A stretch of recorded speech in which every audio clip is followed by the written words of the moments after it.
Okay, so Chapter 10, Human Development. Um, this should not take as long as I was originally intending. Originally, we were going to do 2 full class periods on human development, but I'm not going to subject you to that. I should be able to keep this to no more than a couple of hours. That's my goal. So let's jump right in.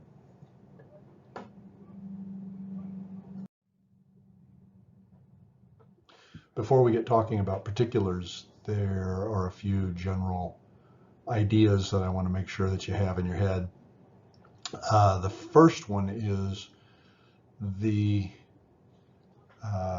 the distinction between the way we generally think about human development, our own development, and the development of others, and the way that developmental psychologists tend to think about development.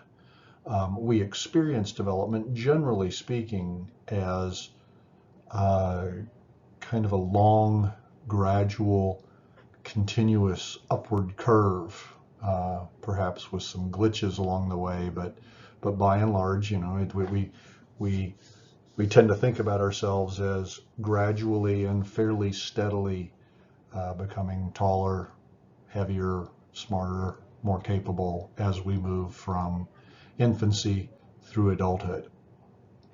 The way, however, that developmental psychologists think about it is a little different.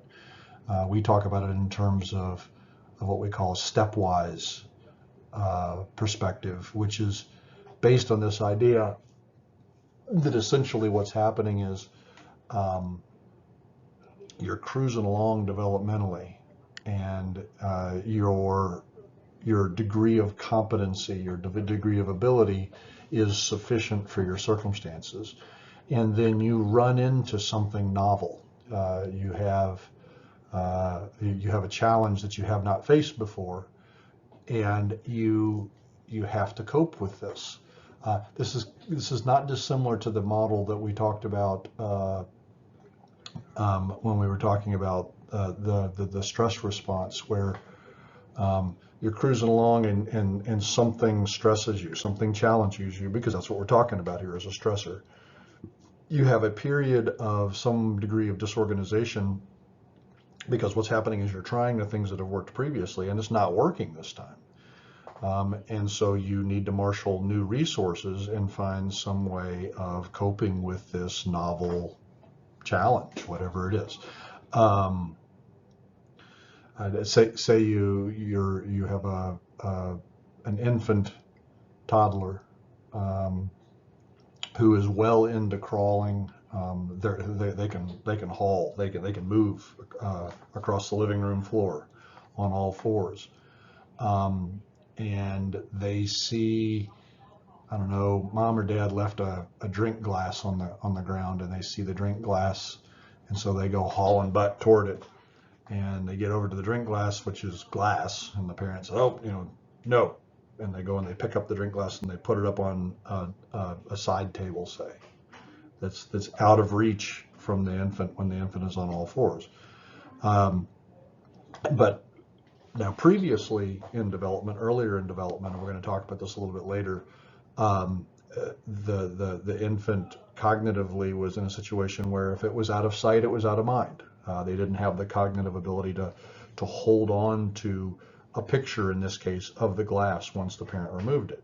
But now they've progressed, and again, we're going to talk about this, what's going on cognitively here in just a few minutes. But the infant in this case has progressed enough that now when the mom or the dad picks up the glass and puts it out of the base, the infant's sight, the toddler's sight, they understand that glass still exists, and they want it. They're curious, and toddlers are very curious, and they want to be stimulated cognitively, and so they follow the progression of the glass, and they see mom or dad put it up on the side table, and they're frustrated by it because they know now it's up there, and so they crawl over to that side table, and for the first time in their lives, they say they might sit there and cry for a little bit, but they really want that glass, and so for the first time in his or her little life, they grab a hold of that side table and they start to pull themselves up and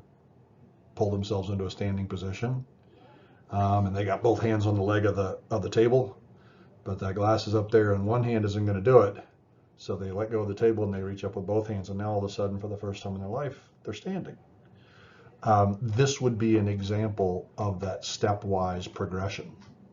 You're cruising along, crawling along. Everything is good. You're faced with a challenge. The glass you want to look at or play with, that the mom or dad moves out of your reach. That causes a little degree of disorganization because what you've been doing previously isn't working. And you develop a new strategy. In this case, the new strategy works. And you pull yourself up and you let go of the table and you grab a hold of the glass. And of course, they come and take it away from you and you get pissed all over again. But that's what we're talking about when we talk about the stepwise, the progression or the steady state of kind of status quo, some crisis or challenge, a little bit of disorganization, and then a rise to the next level of development as a new skill develops or a new ability develops. And this stepwise way of thinking about things also helps us understand the phenomenon of regression. If you stress somebody badly enough, especially if you stress them badly enough that their ability to function effectively, they're overwhelmed by stress, what you'll sometimes see is a regression to a lower level of development, and they don't appear capable of prior levels of ability. So that stepwise way of thinking about things, while it's counterintuitive, it's not how we generally think of our own development. That is the way we think about it in developmental psychology. A couple of other general ideas when it comes to developmental perspectives that you want to keep in mind is this tension, I guess you could say, between stability and transition. If you're looking at a person, or if you're the person in question here, we experience our development as fairly stable. We don't tend, in most cases, we don't tend to experience ourselves as being in transition, but of course, probably to some degree or another, we're always in transition, right? Hopefully, particularly at your age, you're improving yourself. Hopefully you're transitioning daily, not across the board, but various aspects of who you are. Hopefully you're becoming more competent and capable on a daily basis. So while we don't often see each other as significantly in transition, not generally, although someday when you're a parent, you'll look at your kids and those periods of transition become very apparent, and the basis for some degree of pride and excitement as you're watching your kid become something that they weren't before, something better, something more competent. But also, this is something they don't tell you. Nobody tells you this when you're young and before you have kids or when you have a baby. But I'm telling you, one of the things they don't warn you about is, as you watch this transition of development in your kids, you have the pride and the excitement and the fear, because you don't want them to get hurt or hurt physically or emotionally. But then nobody tells you about the grief. Nobody tells you about the fact that as you watch your child develop, as you watch your child grow, one of the things that you go through is the loss of the person that your child was. For each and every one of you, I would presume, your parents carry a little bit of grief in their hearts because the person that you were when you were a little one, when you were 5 years old or 4 years old or 10 years old, that person exists now only in their memory. And there is a very real grief that a parent experiences as your child grows and becomes hopefully something great, and you love that and you're excited and it's wonderful, but it's also colored just a little bit by the loss of who you were before. Kind of an interesting and complex psychological challenge. The one other thing I want to make sure that I mentioned to you is that we're not going to spend a bunch of time talking about all of the multiple determinants of developmental progression. We're not going to spend a lot of time talking about genetics. We're not going to spend a tremendous amount of time talking about physiological or biological factors involved, other than just kind of in passing. Developmental biology is a course in and of itself. Developmental genetics is a course in and of itself. We're going to focus primarily on kind of the psychological impact of all of that. But I don't want to overlook the fact that that what we're talking about here is a function of genetics and biology, and of course environmental factors, which we will spend a little bit of time talking about. Last thing I want to mention before we get into specific developmental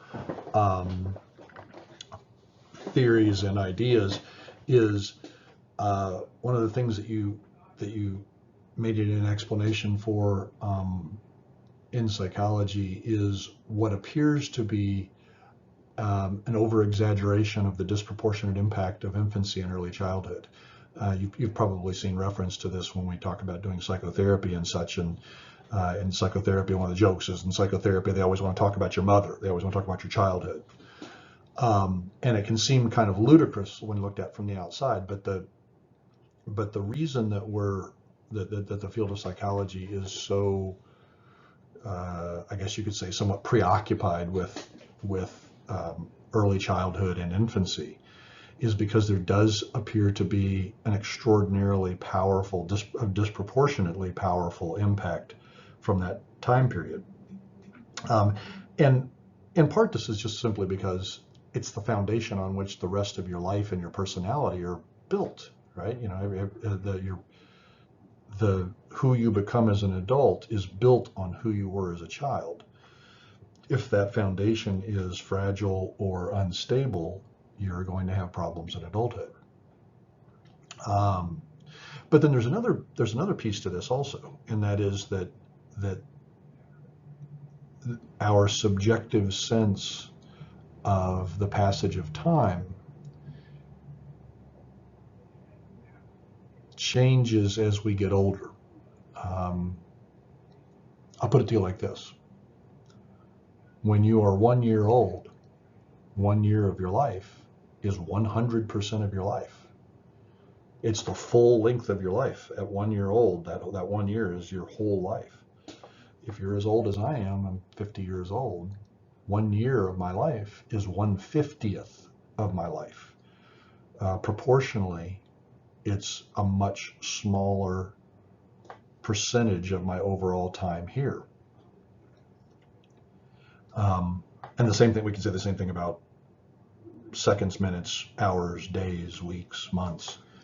That the older you get, each segment of time becomes a smaller and smaller and smaller segment of your experience, which perhaps maybe does account for the fact that, you know, when you were little, say when you were second or third grade and you'd get out for summer, and summer would seem to stretch out forever in front of you. It seemed like it took a long time. And of course, the school day seemed like it took a long, long time. You know, sitting in that classroom toward the end of the day, and you know, you get out at 3 o'clock or 2:30, and you're watching the clock, and the clock just crawls by. The minutes just seem to take hours. And of course, as you get older, that becomes less and less and less the case. And perhaps one of the explanations for this is that each of these time periods, as a percentage of your life, becomes smaller and smaller, shorter and shorter. But that first year, subjectively, is very, very powerful because it seems so long. That first week, that first hour, those first hours and weeks and months. So they appear to have, both because they serve as a foundation and because of this subjective phenomenon that takes place in terms of the way we perceive the length of time. Infancy and early childhood do appear to have a disproportionate impact on us psychologically. Okay, one of the things that I want to make sure I hit with you before we move on to talking about specific developmental theories is the general idea of attachment. When we talk about attachment, we're talking about the emotional bond between an infant and whoever the primary caregiver or caregivers might be. And in most cases, as we're talking about development, when I talk about the primary caregiver, I'm going to kind of default to talking about mother. But recognize as I'm doing this, it isn't inevitably the mom. We're kind of using that as a shorthand. It can be a father. It can be some other non-biologically related person, adoptive parent, that sort of thing. It can involve not just a mother and or a father, but other family members. So we're talking essentially about this connection, this emotional connection that essentially lays the groundwork for, one, for the infant, toddler, child to learn the skills necessary to form relationships, to develop the psychological capacity that is necessary to experience love, affection, connectedness, this sort of thing. A couple of things to bear in mind when we talk about about attachment. The first thing is that it, contrary to the way that we sometimes talk about it in our culture, it isn't an immediate thing. It isn't something that occurs within moments of birth, say. And the reason for this is that it's a mutual interaction. We're not just talking about the connection of the infant to the mother, we're also talking about the connection of the mother to the infant. Now, attachment may have occurred for the mother, in fact often does occur to the mother prior to birth, that there's a strong connection. This can be the case for fathers too, it's not unusual to hear parents talking about feeling love for the child before the child is even born. But the thing you got to keep in mind is that while that connectedness may be there on the part of the parent, at birth, there doesn't appear to be much evidence that the infant has a sense of themselves as distinct from, has a sense of themselves, period. What I'm getting at here is that at birth, the infant's experience of the world is essentially what we would call undifferentiated. That the infant isn't born with the concept of self, mother, father, these kinds of things. We assume at birth that the child has various cognitive potentials, has the underpinnings that will eventually lead to the development of language, the development of the capacity to distinguish between self and other. This is me, this is the rest of the world, not me, these kinds of things. But at birth, we think about these things as potentialities rather than something that exists fully developed. And so we talk about the infant at birth as experiencing certainly color, movement, shape, sound, texture, taste, smell, these kinds of things. But at first, at least hypothetically, these things are disorganized. They're not categorized. They're not something that is understandable, certainly on a language basis, because initially there is no language. There's the capacity for the eventual development of language, but language doesn't exist at birth for the child, for the infant. So I'm saying all this to get to the idea that while the mother or the father or whoever the caregiver is may be well attached to the infant when the infant is born, the infant doesn't have the capacity to be attached at the outset of his or her life, simply because the concepts of mother, father, caregiver, self, other, these kinds of things don't exist. It isn't until you get cognitive development that underlies these concepts occurring by about the third month, and certainly by the 6 months of month of life, that you do appear to get some connection from the infant to specific individuals. And when this happens, it sets up that period in the infant's life in which they start to make strange with people. That's when you know that attachment has really occurred. Prior to about 3 months, if you have a newborn and mom takes the newborn and hands the newborn off to somebody, there doesn't appear to be any particular reaction from the infant.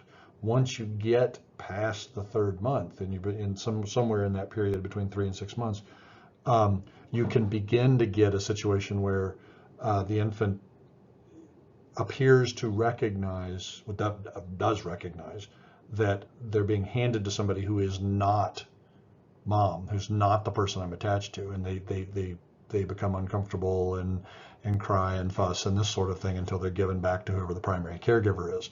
And when you see that sort of thing, you know, obviously there is an attachment here. There's a distinction made between, although the language may not be there yet, between mother and not mother. So number one regarding attachment is that it doesn't occur right off the bat. It takes several months on the part of the infant, despite the fact that the attachment may be quite strong on the part of the parent at that point. The other thing to keep in mind is that it is mutual. So the connection between mother and child is dependent as much on the mother as it is on the infant, and vice versa. And this is one of the things that can create some problems. You can have problems develop in the attachment process when nobody has technically done anything wrong or malicious in the interaction. For example, in infancy, what most parents instinctively do and what most infants need is a lot of close physical contact and stimulation. So you get a lot of parents holding the infant up to the face, very, very close, almost nose to nose, and cooing and fussing and, oh, you're so sweet, baby, all this kind of thing.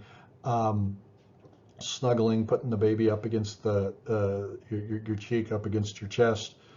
But a lot of this face-to-face kind of stuff initially.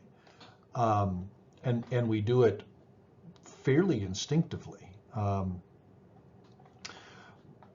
That is all well and good for somebody who is neurotypical, who is wired the way most of us are wired, because we need that, and that's gratifying during infancy, and tends to promote the connection between the infant and the parent. But you do get some people who just temperamentally, some infants temperamentally, who that's overwhelming for them. You may be this kind of person who, you don't want somebody up in your face. You don't want somebody, that you're a very easily overstimulated person. People who are kind of natural introverts, one of the theories about why they're introverted is that they are easily overstimulated by interaction. And you can imagine an infant in that situation who is perhaps unusually sensitive to that sort of thing, neurologically healthy, just functioning a little different in terms of temperament, in terms of the sensitivity to sensory overstimulation. born to a parent who is neurotypical, who's a normal, instinctive parent, and who does the cooing and the cuddling and the up in your face and talking to the baby and lots of intense eye contact and that sort of thing. And in that situation, that infant who is oversensitive to that sort of thing kind of recoils and stiffens and maybe cries and behaves in ways that are noxious to the parent, that discourage that kind of behavior. And that can complicate the connection because the parents are like, what the hell's going on here? Why am I, what am I doing wrong? Well, and in fact, nothing objectively wrong, but in this case, not intuitively giving the infant what the infant needs, which is a little more distant, right? So these kind of problems can come up where nobody is doing anything wrong. Nobody is being malicious. That there's just a mismatch between the parenting style and the needs of the infant or the toddler. So all sorts of things can go wrong, and we talk sometimes, and we talk in terms of the things that go right and things that go wrong in terms of attachment styles. We'll talk primarily in this class in terms of three kind of classic attachment styles, what we call secure, which is what most people are predominantly securely attached, presuming that you got a relatively psychologically healthy and sensitive parent, a relatively healthy, neurologically healthy infant. You generally get this secure attachment where by that third, fourth month,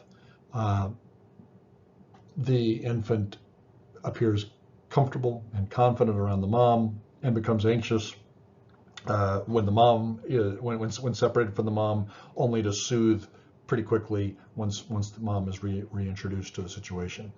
The vast majority of us, to some degree or another, we're securely attached as infants.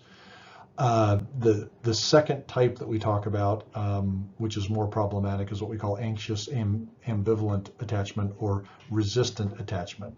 And this is usually a sign that there's something fairly significantly wrong in the relationship and it is ongoing. It can be a mismatch in terms of what I was just talking about before in terms of temperament between parent and child. It can be because the caregiver, the mother or whomever, is so inconsistently available that the child has not been able to make any real reliable and secure connection with them. And what you see in the situation is that there seems to be kind of this underlying steady anxiety for the infant in the presence of the mom. When the mom leaves the room or something leads to separation, there's a significant amount of distress. And then when mother or whoever the caregiver is reintroduced to the situation, there is some comforting, but it's not a strong soothing. It's just kind of movement back to that baseline anxiety.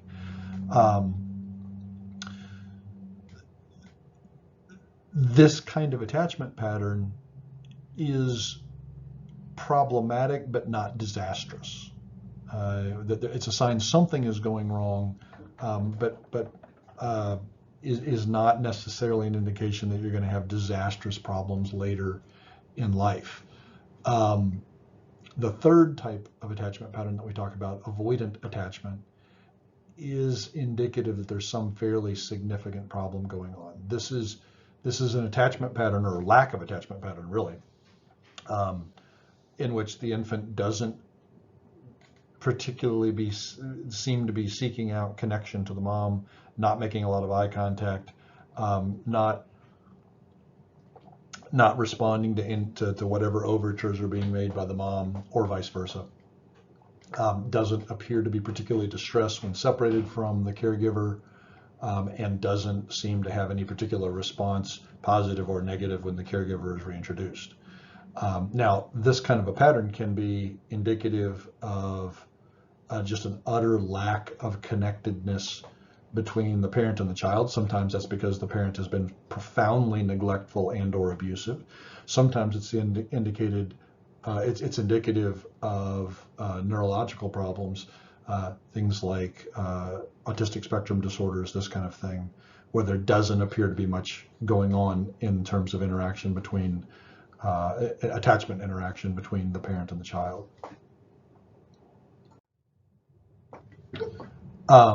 The reason why we're spending a little bit of time talking about attachment is because this process, the learning of emotional connectedness, is the foundational experience that allows you to make connections and interactions with people more or less effectively as your life proceeds. It's the basis for how you think about relationships. If you have a nice, secure, warm, comforting attachment in infancy, essentially what the infant is learning is that the world of relationships is a positive thing, that it's a source of comfort and reassurance. If, on the other hand, to whatever degree there is attachment, it is fraught with disappointment and displeasure, pain, abandonment, neglect, these kinds of things, then the foundation that is being laid, and the important thing is this foundation is being laid prior to the acquisition of language. So this internal working model for how relationships should feel isn't being laid down at a point where the person can think in words about what's going on. It's being laid down prior to that. So what you have is this atmospheric, gut level, visceral sort of a perception about what it means to be in relationship with other people. And that makes it very difficult to change, certainly like through psychotherapy. It's not something you can talk somebody out of because it is so primitive and so early in their development, so deeply kind of ingrained in the way their brains work, their nervous systems work. So this is one of the reasons why we talk about it, early infancy, the earliest days and months of a person's life, as being so important. This is one of those foundations that is being laid that has such a profound effect later. So those basic concepts being established, we're going to talk about 4 basic perspectives on psychological development. We're going to talk briefly about the cognitive, Jean Piaget's theories about cognitive development, which stand up very well even today. We're going to talk a little bit about moral developmental theory based on Piaget's thinking. Lawrence Kohlberg studied Piaget and then basically extended Piaget's concepts and thinking about cognitive development and said, okay, well, what are the implications of this for moral thinking? And then we're going to talk about psychosocial and psychosexual developmental theory of Freud's and of one of Freud's followers, Erik Erikson. As I said earlier, I'm going to try my best to kind of be efficient and move through this fairly quickly, but you can see we're already a half an hour in. So I will do my best to be efficient. Okay, so let's talk about Piaget's theory of cognitive development. It's actually pretty cool stuff. He developed this theory 100 years ago, essentially. And for the most part, it's remained pretty valid, despite continuing research and kind of exposition of new information and that sort of thing. The basics of his theory remain valid. It's based on 2 kind of foundational ideas about the way that we learn things. he pointed out that we learn things essentially either by assimilating them or accommodating to them. And basically what he's getting at here is that when you learn new information, especially early on, say in school, you spend a lot of time accommodating. What he means by this is that you learn something, it's new, it changes the way you think about your world, or about that particular situation or set of circumstances. And so you have to make an adjustment. You have to accommodate to this new information, accommodate cognitively and perhaps even behaviorally to this new information. And that's generally because the new information changes the circumstances. You realize, oh, I was wrong about X or Y, or just flat out didn't know about X or Y, and now I have this new information. And this is definitely part of development, right? This is part of what's going on with kids as their world expands with broadening cognitive ability in general, and then also exposure to new information. They accommodate to the new information, and it changes who they are.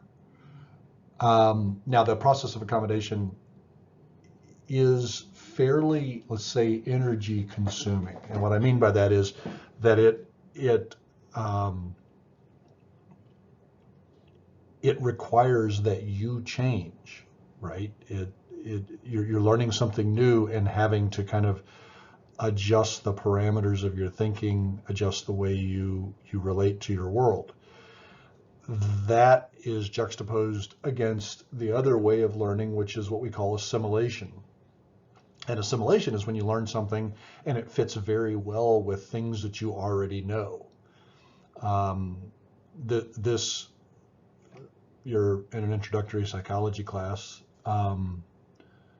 Presumably, when you are taking an introductory class of any sort, a lot of the learning that you're getting is accommodation. You know, you're learning information that is novel to you. It's not something that, for the most part, for most people, that you've been exposed to before. So you're having to kind of adjust this new stuff. If say you decide I'm going to be a psychology major, by the time you are in your fourth year of college, and certainly if you were to decide, say, that you're going to go on to graduate school in psychology, this is one of the cool things about going on to graduate school, is that the further you go in the subject area, the less, hopefully, if your education is good, the more your learning transitions over into assimilation. So if you've been doing, say for example, if you're like me and you've been doing psychology for 25 years or whatever it's been, for the most part, new information can be assimilated. For the most part, when you learn, if you've been doing something for 25 years and you pick up a new piece of information, hopefully, presuming that your basic perspective on the field has been roughly accurate, that new information fits very well into things that you already know. And that actually does make the learning process easier. Ironically, going to graduate school in something like psychology, at least for me and many others, what you find is that graduate school in some ways is actually easier. The information itself is more complicated and denser, but you're now spending more time assimilating, fitting it into something you already know, as opposed to having to completely adjust your way of thinking to something new. So Piaget's theory is based on these two fundamental ideas, assimilation and accommodation. The theory itself is divided into 4 stages and subdivided into many more substages. I'm not going to ask you to know all of the various substages. If you take a developmental psychology course, they'll have you do all of that. They'll have you learn all that in detail. I want to give you just the general picture, and I think I might ask you to be aware of 2 substages, but other than that, I want you just to be familiar with the basic Piaget's basic stages.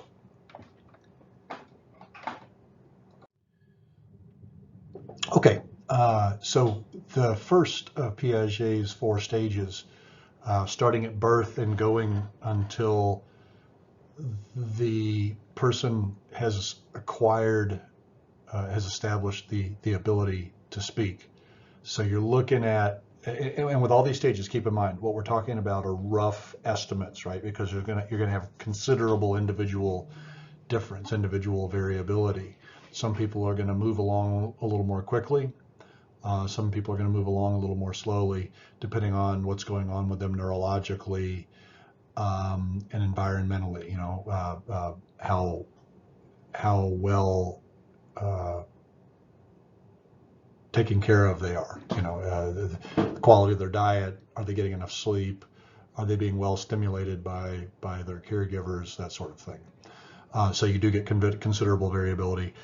You can think of this as starting from birth and going until about 2 years of age, but probably a more accurate way of thinking about it is from birth until language is well established. And if that seems very vague, well, yeah, it is, because the reality is the sensory motor stage, the first stage that Piaget identified, the sensory motor stage doesn't just end. It kind of gradually transitions into the second stage, which we call preoperational, and I'll get to in just a minute. So these, rather than being markedly distinct stages where everything suddenly changes, keep in mind what we're doing is we're describing that gradual, although still comprised of that stepwise process, the gradual change over time that is development. So the sensory motor stage will shade into preoperational stage sometime between 1 year, say 18 months, and 30 months of age, making up some figures there. But roughly when the child has acquired language, they begin the transition out of this stage. And what this stage is about essentially is the acquisition of language. How does language develop? And some of the psychological phenomena around the development of language. And the big one is that the infant learns things about the way the world works and their place in the world. In particular, what the infant figures out is they are, how do you say this, not part of the world, or they're distinct from the rest of the world. Essentially, the infant learns that there is self and other, that they exist, that there are limits to their existence, that they're a physically distinct animal, that there's self and other, mom, dad, other caregivers, and that there's self and other in the sense of the rest of the world. And this is not something that we're born knowing, and it's something that the child learns. This is what the sensory motor portion of this stage is all about. You learn this, the infant learns this, essentially by experience. I'll give you the classic example. The infant learns where he or she ends and the rest of the world begins by almost by accident, by reflex. If you ever see an infant, what you see with infants is, especially early on, they don't have very good control over their limbs, their body in general. And so there's a lot of kind of, apparently, I'm going to back up here so you can see me. There's a lot of kind of, the infants looking around, and the hands are moving and the legs are moving and everything like that. And of course, one of the things that is characteristic of infancy is that everything that the infant interacts with his or her world primarily orally. We'll talk about Freud in a little bit when he talks about this stage in development. He actually called it the oral stage because he recognized that the world is relating to the world. The child is relating to the world at this stage in terms of, is this or is this not edible? And so everything that comes within the infant's grasp at this point is going to go in the mouth, including parts of the infant, right? So the infant's, looking around and moving everything, and then early on, almost by accident, the hand or the thumb or the fingers or in some cases the foot gets around the mouth, and the infant, of course, tries to suckle that finger, toe, whatever, because that's what they do. You put something in a newborn. If you rub the cheek of a newborn, what does a newborn do? The newborn turns toward wherever you're rubbing and tries to suckle, right? If you take a binky, oh geez, I can't think what they're called. The thing that you put in a baby's mouth and it suckles on. I can't think what those are called. We called them binkies when our kids were little. And you rub the cheek of the baby with the binky. And what does the child do? It turns and opens its mouth and it begins to suck on that nipple.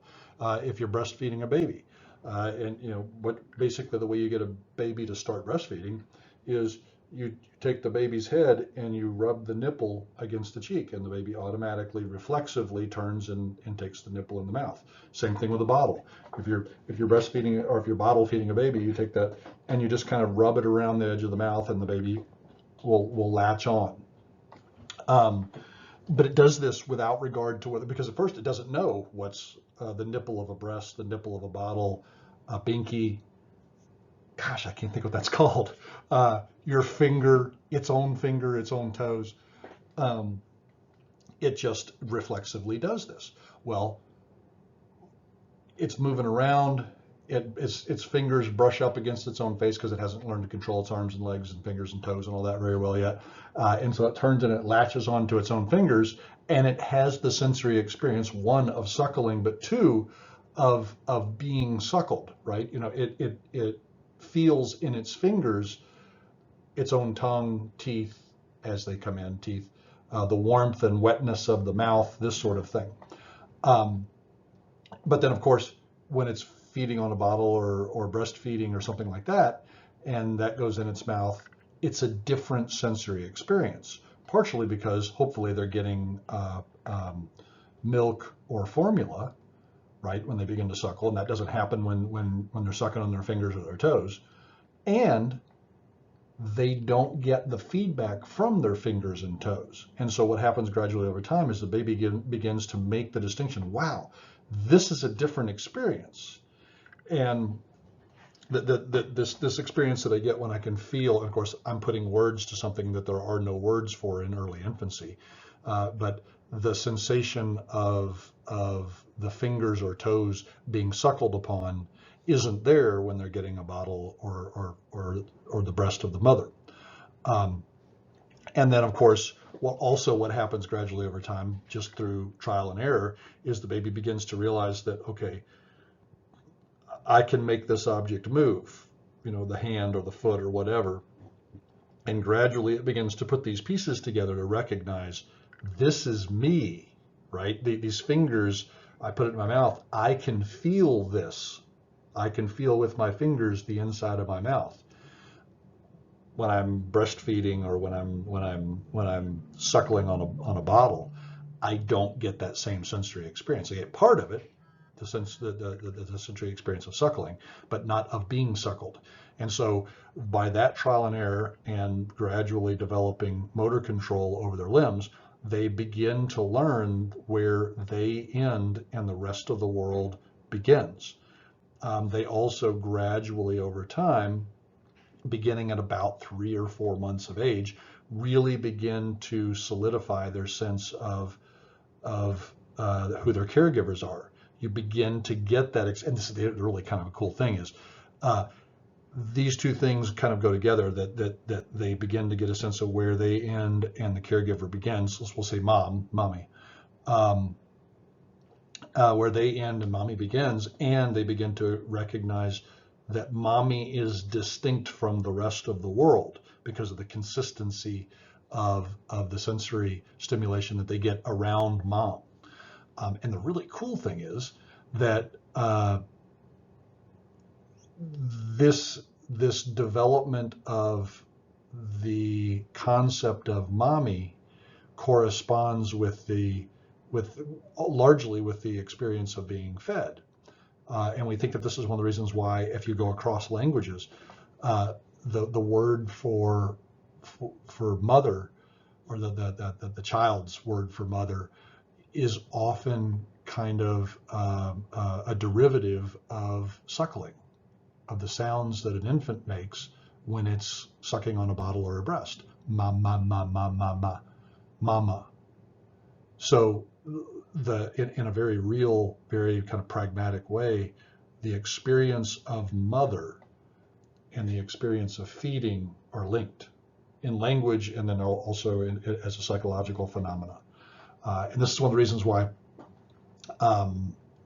if you talk in terms of like dreams, dream symbolism, or if you look at literature or movies, and you're trying to interpret the meaning of different symbols in movies and literature, one of the things that you see often is that food and feeding are connected to the experience of being loved and nurtured, which is so obvious when you take a step back and you look at it this way, but it appears to begin in the sensory motor stage, this early connection that the infant is making in relating to in gaining a sense of itself separate from the environment and from caregivers, and then identifying caregivers as distinct from the rest of the world.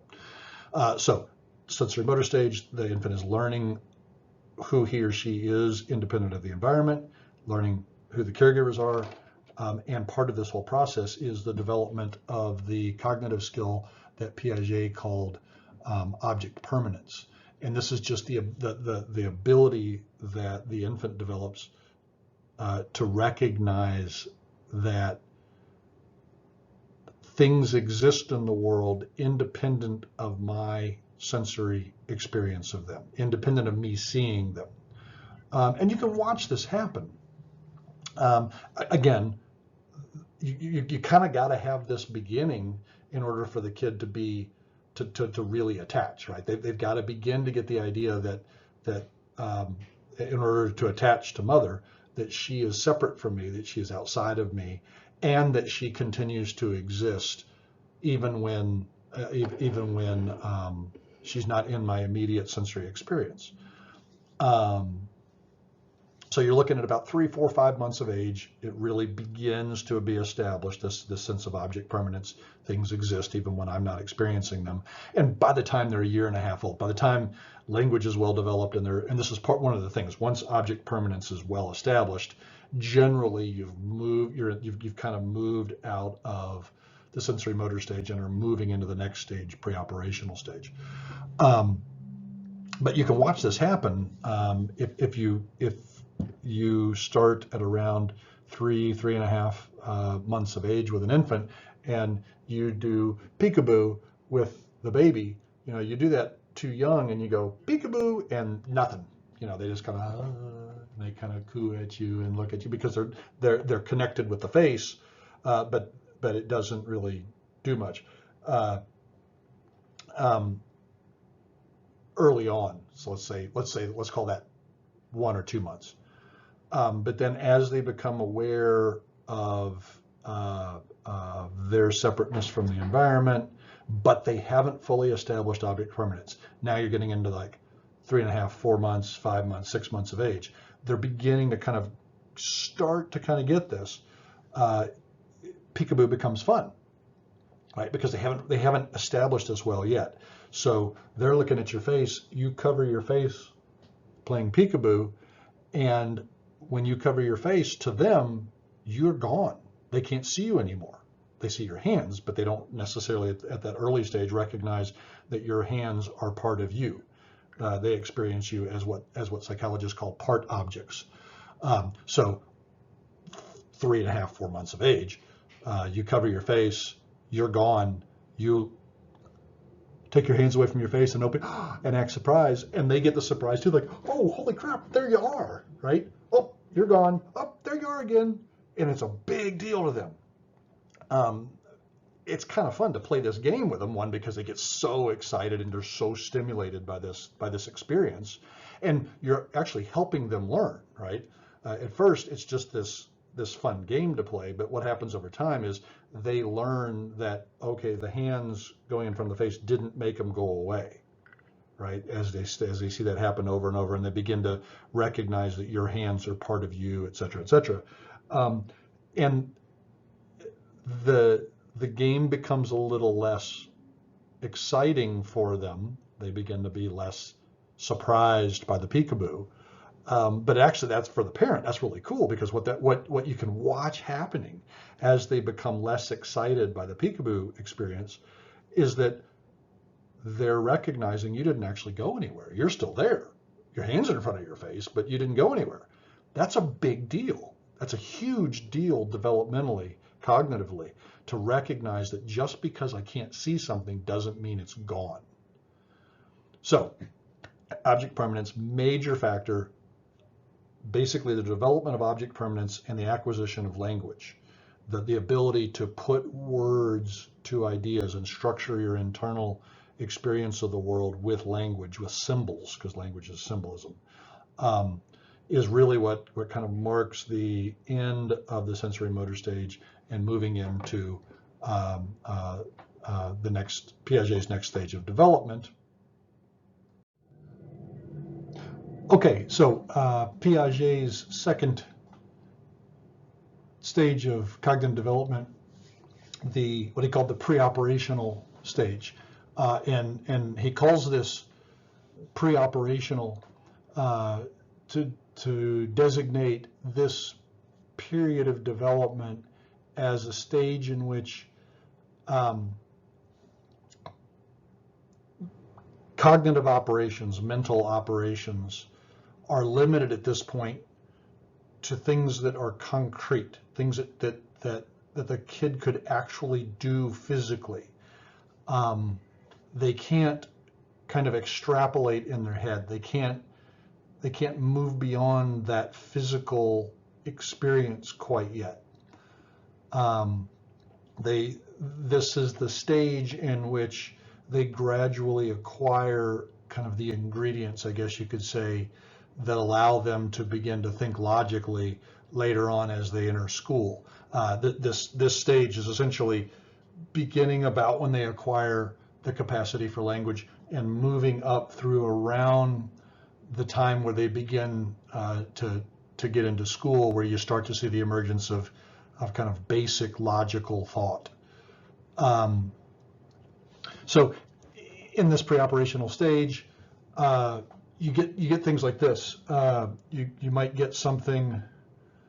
I'll hold my phone up here for you. So the back of my phone and the front of my phone, right? And at this pre-operational stage, especially early on, if I hold the phone up to the child where the screen is facing them and they can see the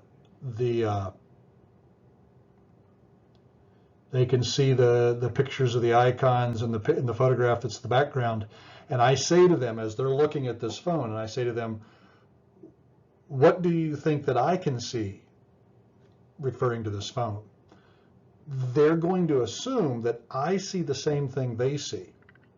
They can't in their heads take the phone kind of symbolically, mentally, and turn that phone around so that they can see, oh, well, wait a minute. I mean, they might know, and at some basic level, that I can see the back of, like if I say to them, I see the back of the phone, that won't necessarily be shocking to them, but they aren't able to do the mental gymnastics of taking that phone in their head and kind of turning it around and going, oh, okay, he's not looking at the same side. To them, what they see is what they presume I see. So that ability to manipulate objects in their minds it's just a skill they have to develop, and that's part of what's going on in this stage is they learn that kind of thing. And as they begin to develop the capacity to do things like manipulate objects in their mind, as they begin to acquire the rudimentary building blocks of logic, you begin to see the emergence of what we would call symbolic play, which is basically them playing pretend, playing with dolls and that sort of thing. Obviously, if you've been around 2-year-olds, you don't see 2-year-olds doing very much pretend play, maybe a very, very little bit for an advanced 2-year-old. But by the time they're about 4 or 5 years old, they got the baby doll in in a high chair and they're pretending to feed the baby doll, or the little boy's got his action figures and they're beating each other up, that sort of thing.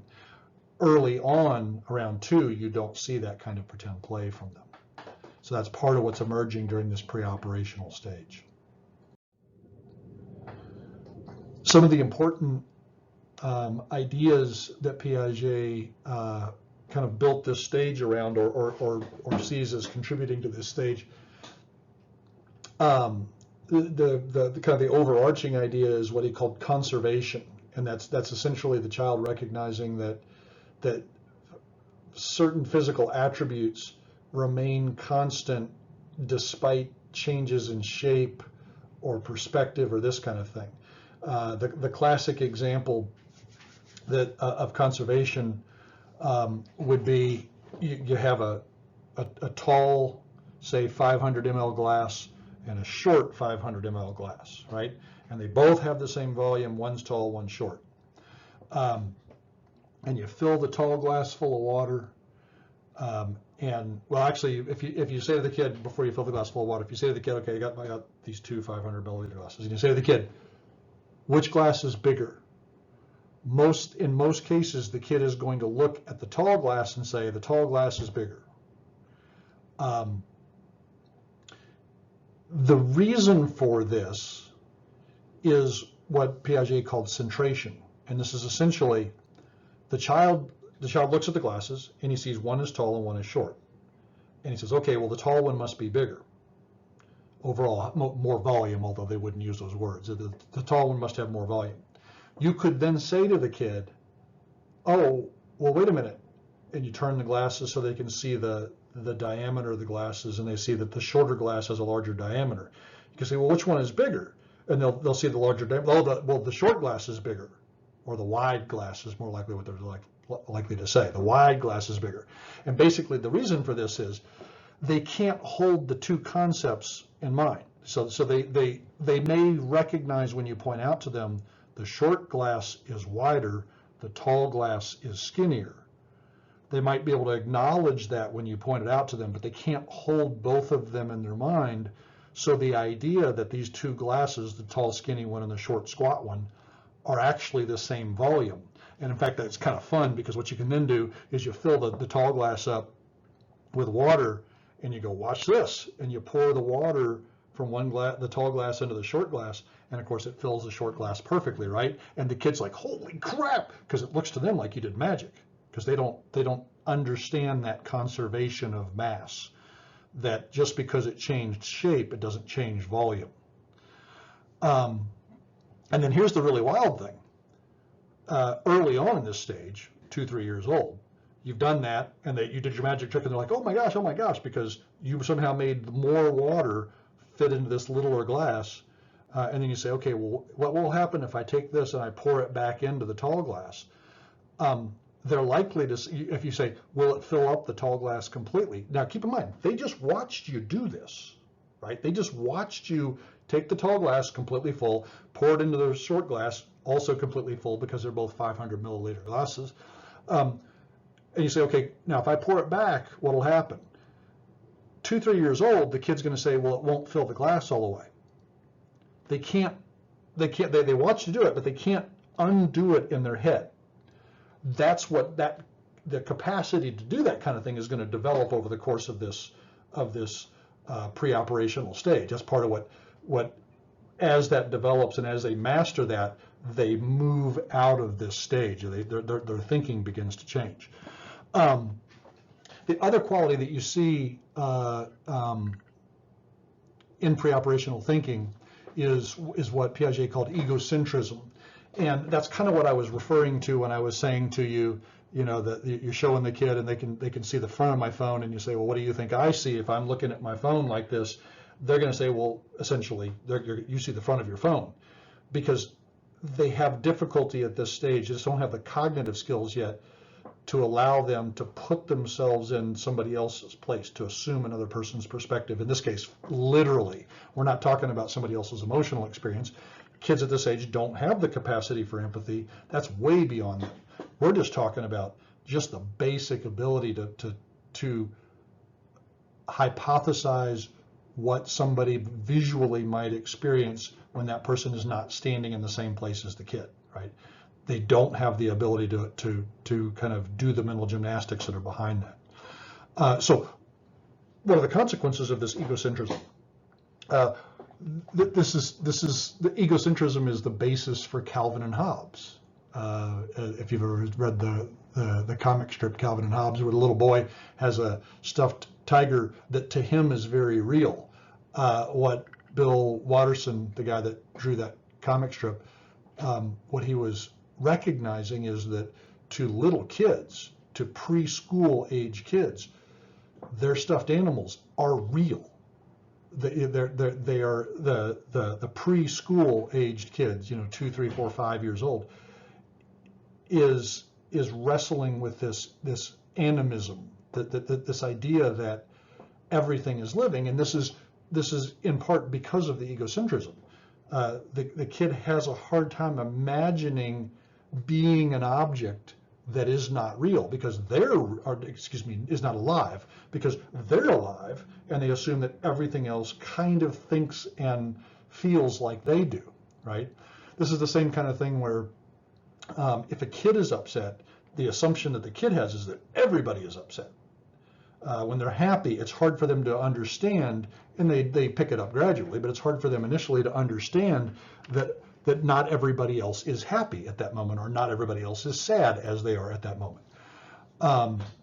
So that egocentrism produces things like animism, where their assumption is that my stuffed animal is real, the clouds are real, I keep saying real, my stuffed animal is alive, the clouds are alive, this kind of thing. So the world of a kid who's 2, 3, 4 years old is profoundly different cognitively than it is certainly from our world, late adolescence and adulthood, but even significantly different from what it is to a kid that's 3 or 4, second or third grade. I want to just make mention, I'm not going to ask you to know any of the substages of the other stages, Piaget's stages, but I do want you to be aware of the 2 substages in pre-operations because they're actually fairly important. The substages that I want you to make sure you're aware of are symbolic function and intuitive thought. And I want you to be aware of the intuitive thought just because it's the foundation of what will eventually become reasoning or logic. And the way you see this emerge, usually about 5 years old, you just get this rush of questions about why. Why is the sun bright? Why is the sky blue? Why is the grass green? Why does a cow have 4 legs? And the amazing thing about this development of intuitive thought and this sudden intense curiosity about the world around them is it makes you feel really dumb. Simply because they start asking you these questions about really, really basic things in the world and you have no idea how to answer it. Why is the sky blue? I don't know. It has something to do with refraction of light. What's refraction? Bending of light. Well, how does the light bend? I don't know. Shut up. It's amazing. It really is amazing how much you really don't know. And it's like the kids have been put here during that pre-operational substage of intuitive thought, to teach you how little you really actually do know about the world. So that's one of the 2 substages I want you to just be aware of. The other one is symbolic function, which is they begin to acquire the ability to manipulate objects in their mind, to do that gymnastics, the mental gymnastics of hypothesizing how an object might look different to you than it does to them. And once that happens, as that develops, you really begin to see much more elaborate pretend play, where they're kind of building worlds internally, right? And all of this is taking place roughly between the acquisition of language and the beginning of school age, kindergarten, certainly first grade. Okay, so around the time that you generally see kids starting school, first grade roughly, um, you begin to see a transition into what we call, or what Piaget named, the concrete operational stage. Um, and essentially, a couple of characteristics mark this transition. One, you start to see the kind of the early signs of the development of logic, although the capacity for abstract thought hasn't developed yet.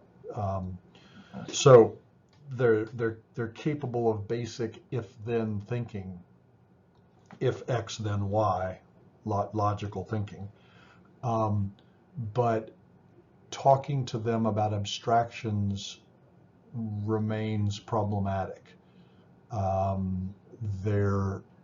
Their conceptualization of metaphysics, say, their thinking about God, remains concrete. So at this point, they still have a fairly childlike image, using that as an example, of God as, a bearded old man in the clouds kind of thing, and a conceptualization of more sophisticated abstract concepts like first mover, uh,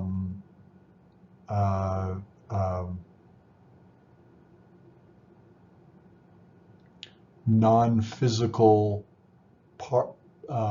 person, in terms of thinking about God, a non-physical ideal, these kinds of things are simply beyond them still. The other thing that you see is that, again, that capacity for abstract thinking hasn't developed yet. So what you see in terms of reasoning is they've moved beyond, I have to have been able to have done something in order to be able to do it mentally, which is characteristic of the prior stage. Now, they can extrapolate a bit. It doesn't have to be something that they have actually done or actually experienced, but the problem sets do need to be, or the challenges mentally do need to still be concrete, observable, real world, physical kinds of things. And again, we're talking about early on in the stage, because part of concrete operations is them wrestling with this and gradually developing the building blocks for abstract thought that allows them to do things mentally that are not based in the concrete, observable, real world. Over the course of this stage, you see a marked diminishment of egocentricity, the capacity for empathy and perspective taking becomes well practiced, and the person becomes very capable of it. Fairly early in this stage, you see the well-developed ability for reversibility. Remember that conservation problem that we were talking about, where you show the kid pouring from the tall glass into the short glass, and it fills it up completely. By the time they're 7, 8 years old, they recognize that, okay, that may have surprised me, although by 8 years old, hopefully not. And they'll be able to mentally do the gymnastics of, if I were to take that shorter squat glass and pour it back into the tall glass, it would completely fill that glass. They develop the ability to reverse that action mentally without actually having to do it physically. And the other thing that you see, which is part of the reason why we immerse them in school at this point, is an increased capacity and facility for classification, for grouping things, that sort of thing. And then essentially the onset of puberty, with all of the hormonal and physical changes that take place at that point, really is the Kickstarter for the capacity for abstract thought. the thinking now does truly, it doesn't just look adult, it is becoming truly adult. The person develops the capacity beginning around puberty. That's when kind of the neurochemical basis has developed, and the skill sets can now be practiced to think in truly abstract ways. This is when more sophisticated theology and philosophy, more complex calculus, more complex physics becomes manageable. This is the reason why we don't try to teach those things generally to younger children. And then the other thing that we see after the onset of puberty and the development of this capacity for abstract thought is what we call metacognition, which is the ability to think about thinking. And this is one of those things that truly allows for sophisticated empathy. It allows us to think about how we might be perceived by others. It allows us to take a step back and think about what's going on in our own heads. That you don't see that in younger children. You don't see the experience that you have, hopefully, that you have, of almost being an observer of your own thoughts. There are times where you are your thinking, that you're immersed in it, and there's no sense of separation, but you do also have the capacity, by the time you're several years past puberty, to kind of observe from outside your thought processes, which is kind of a weird idea, because what are you doing as you're observing what you're thinking? Well, you're thinking about your thinking. You have the capacity to step back and consider, was I being fair? Was I being logical? Was I being selfish? This is also the unfortunate cognitive skill that allows you that awful experience of thinking about awkward social situations that you were involved in, and you said the wrong thing or did the wrong thing or otherwise embarrassed yourself. Prior to puberty, the capacity for that kind of recognition is limited. Once you develop the capacity for metacognition, of course, you become really good at that sort of thing, which comes obviously with a price. One of the things to bear in mind is that this kind of highest level of thinking in Piaget's terms is not necessarily universal. It's not constant. In other words, we as individuals, even if we have developed the capacity for formal operations, may not spend all of our time thinking this way. We may actually regress sometimes and think in more immature ways.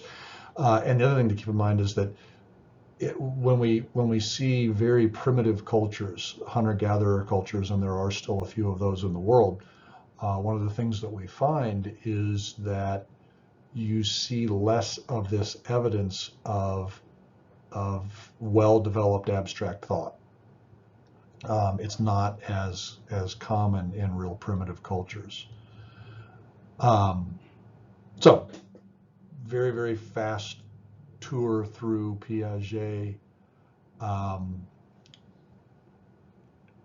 As I said, one of the things that I think is fascinating about Piaget is that he came up with this stuff, actually all of these theories, with some limitations. Piaget, Erikson, and Freud in particular, the things that they hypothesized for Freud and Piaget around the turn of the century, the move from the 1800s into the 1900s was when roughly they were doing their work, and the observations that they made remain valid by and large. There are some exceptions, and there's some points where their reasoning wasn't as sound, but by and large, their reasoning about development is pretty well founded and remains pretty accurate, even with all of the advancement in knowledge that we've had subsequent to that. So we got that picture now of cognitive development as proposed by Piaget, and now we'll shift and we'll look at what are the implications to this for how we think morally. So Kohlberg essentially, as most psychologists are, was a proponent or a disciple of Piaget's teaching about cognitive development, and he logically thought, okay, well, if we know these things about kind of the rules by which how we acquire cognitive skills and the ability to think rationally and abstractly as an end goal, what are the implications of this for how we think about moral issues? And in his case, and there are different ways of looking, of conceptualizing morality. He was talking primarily in terms of justice seeking. And in identifying this as the goal of moral thinking, he came up with 3 levels, each comprised of 2 stages. So a total of 6 stages over the course of 3 steps or 3 levels. And the way he developed this was that he posited story problems. The most famous one, which I'm going to give you an example of on the next slide here, is what we call the Heinz dilemma. And these are moral challenges where there really isn't necessarily a right or wrong answer in most of the cases. What he was doing is he was looking not for what was your answer, but how you arrived at your answer. And perhaps the best way of demonstrating this is to actually show you the dilemma and then talk through what the answers to the dilemma would look like at each of his 3 levels and 6 stages. So the Heinz dilemma was a story problem. There were several of these. This is just the most famous and most commonly used as an example. A woman was near death from a special kind of cancer. There was one drug that the doctors thought might save her. It was a form of radium that a druggist in the same town had recently discovered. The drug was expensive to make, but the druggist was charging 10 times what the drug cost him to produce. He paid $200 to make the radium and charged $2,000 for a small dose of the drug.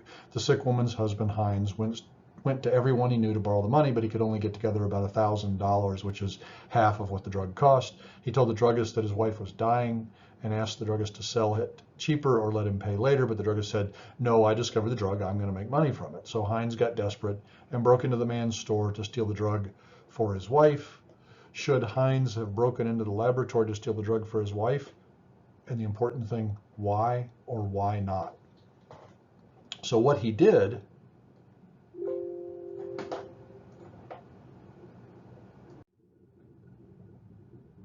is he looked at the person's explanation for why or why not, and he looked at the reasoning that was involved in that explanation. And then he categorized it according to how sophisticated it was. And he categorized it roughly corresponding to Piaget's proposals about cognitive development. So what he saw was that what he saw as the most basic way of thinking, what he called pre-conventional moral thinking. And when his levels are pre-conventional, conventional, and post-conventional thinking. And convention in this case refers to social convention. So your thinking relative to social norms and requirements, right? So pre-conventional thinking would be thinking where the focus is more on the individual, myself in particular, rather than relationships, societal obligations, that sort of thing. And the thing that characterizes this pre-conventional thinking is a pretty marked degree of external motivation. In the case of stage one, level one, stage one thinking, stage one being what he characterized, what Kohlberg characterized as the obedience and punishment orientation. And you see this in very young children. You can see this even in older people, but it's characteristic of young children in the sense that this is the developmentally normative way that young children think. If you get in trouble for something, that means that thing was bad. If you get rewarded or praised, say, for a behavior, that means the behavior is good, and it's the reward or punishment that makes the behavior good or bad. So it is very much driven by these externalities, these, the fact of reward or punishment. In stage two thinking, level one, stage two, what he called individualism and exchange, the sophistication of the thinking has progressed somewhat beyond just if you get in trouble, it means it was wrong, and if you get rewarded, it means it was a moral right. And now the kid is thinking a little more in terms of, does this benefit me? Generally, this thinking is fairly immediately focused. It's not thinking in longer term pictures. Is this going to benefit me? But is it benefiting me right now? It's kind of, he talked about it as the you scratch my back, I'll scratch yours orientation. So let me back up a little bit. So stage one thinking would be using the Heinz dilemma. Stage one thinking might be something like, well, no, it was wrong for Heinz to take the drug because he got in trouble for it. Stage two thinking, individualism and exchange thinking, might be, well, yes, it was right for Heinz to take the drug because he really wanted it. So keep in mind, the focus isn't he wanted it for his wife, but no, that's kind of the next stage, the next level of moral thinking. In stage two thinking, individualism and exchange thinking, it's well, I wanted, in Heinz, the Heinz dilemma, Heinz wanted it, and with very little thought to what the consequences are, more focus on the immediate. And then as you move through the Piagetian stages, and you move through puberty into adolescence, and you develop the capacity for abstract thought, you begin to see evidence of more attention paid to what Kohlberg talked about as social convention. More attention paid to the people around you, the relationships around you, the relationships that you're involved in. So this level two conventional thinking, the first stage of it, stage three thinking, is what Kohlberg called interpersonal accord and conformity. And it was basically the person, in this case, usually the school-age child, young adolescent, becoming focused on the idea of motives and feelings about relationships as being the driver for determining whether something is good or bad. The idea that our immediate circle, that we're obligated to our immediate circle, to our family and to the closest people of our community. So an example of this in the Heinz dilemma would be, well, yes, it was the right thing for Heinz to do because he loves his wife. So it was the right choice. He loves his wife, so taking the drug from the druggist, stealing the drug, was the right thing to do because he loves his wife. Interpersonal accord and conformity, stage 3 thinking. Pretty common thinking among adults. One of the things that is remarkable about Kohlberg's proposed levels and stages is that he makes the point that most of us, most of the time, are not thinking at certainly anything beyond a stage 3 or stage 4 level, so to speak. And it's not uncommon for adults, even intelligent adults, to be functioning at a pre-conventional level, stage 1 or stage 2 thinking.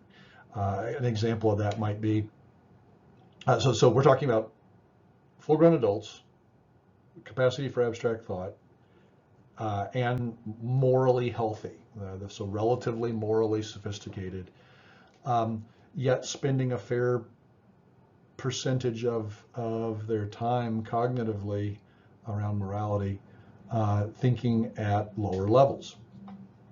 For example, if you ask people about why they don't speed or why speeding is wrong, it's not uncommon to get adults who have the capacity to think at a more sophisticated level to say, well, because you'll get a ticket if you speed. You'll get a speeding ticket, which of course is, stage 1 thinking. It's wrong because you get punished, as opposed to, for example, stage 4 thinking. Why is it wrong to speed? Well, because in order for society to function and for us to be safe on the roads, it's incumbent on each of us to respect speed limits. Otherwise, you're going to have chaos on the roads, right? That's stage 4 thinking. In terms of the Heinz dilemma, stage 4 thinking, maintaining social order, stage 4 thinking. The Heinz dilemma, an answer to that might be something along the lines of, well, it was wrong for Heinz to take the drug because if we all go around taking whatever we want, there's no property laws, then we're going to have chaos. You can't be secure in your property, et cetera, et cetera. So this emphasis on obeying laws and having some sense of obligation to society as a whole, right? As I said, Kohlberg pointed out that most people spend most of their time in level 1 and level 2 thinking. And in fact,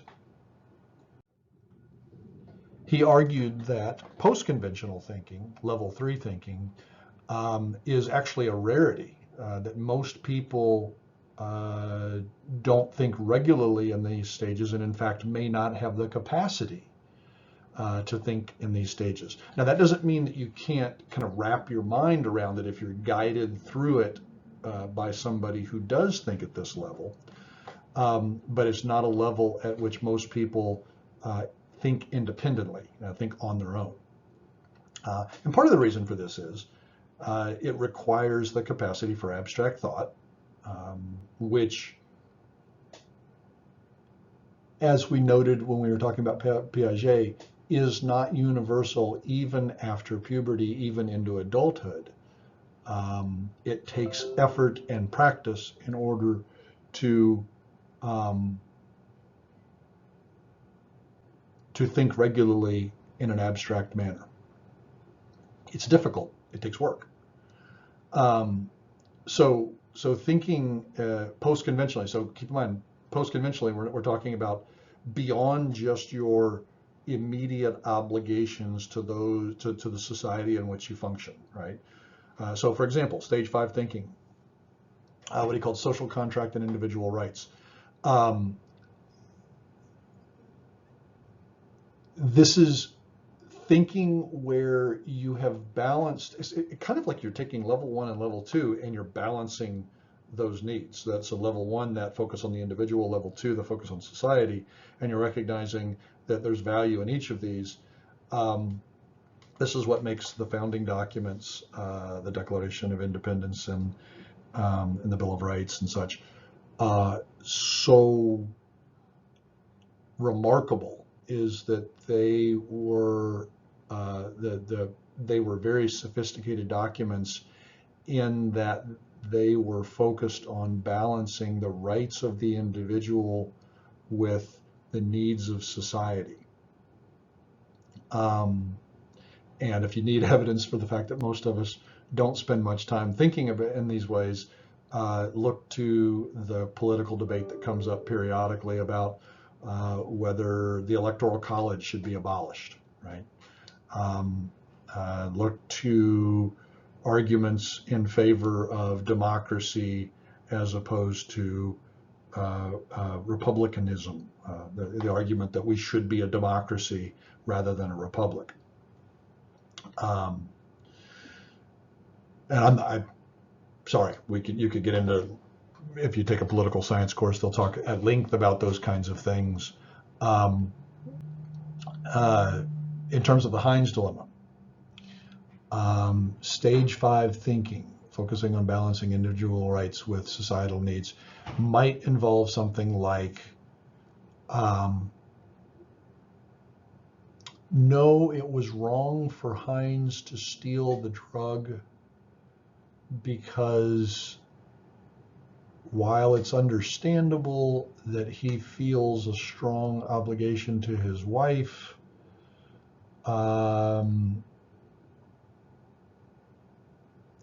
private property concerns form the basis of other individual rights, and if you allow individuals or the government to violate private property rights, eventually what you end up finding is that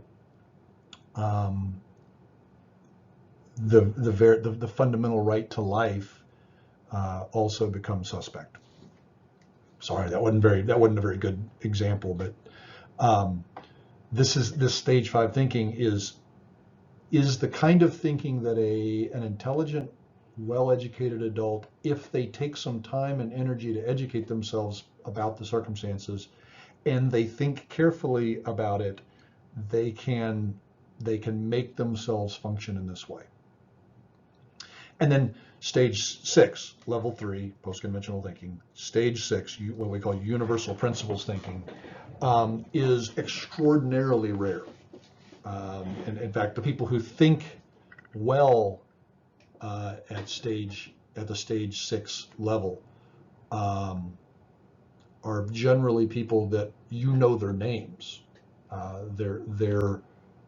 They are world changers. They're people who they're not following rules established by other people. They're establishing the rules themselves or changing the rules themselves.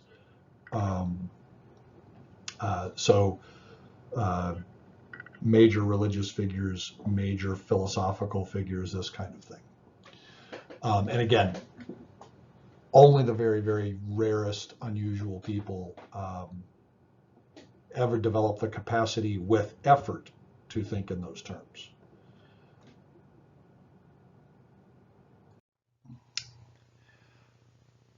Okay, so we talked about Piaget's theory of cognitive development, and then we talked about a theory of moral development by Kohlberg based on Piaget's cognitive developmental stages. Now we're going to shift gears a little bit and talk about the Freudian perspective on development and the very closely related Ericksonian theory. Now, with both Freud and Erikson, the theories of development are generally compatible with Piaget's thinking and with Kohlberg's thinking. So all four of these ways of thinking about development do agree with one another fairly well and do coincide fairly well. That being said, picking up with Freud, we talk about it as his theory of psychosexual development, but it's related only, I guess you could say, peripherally to sexual development.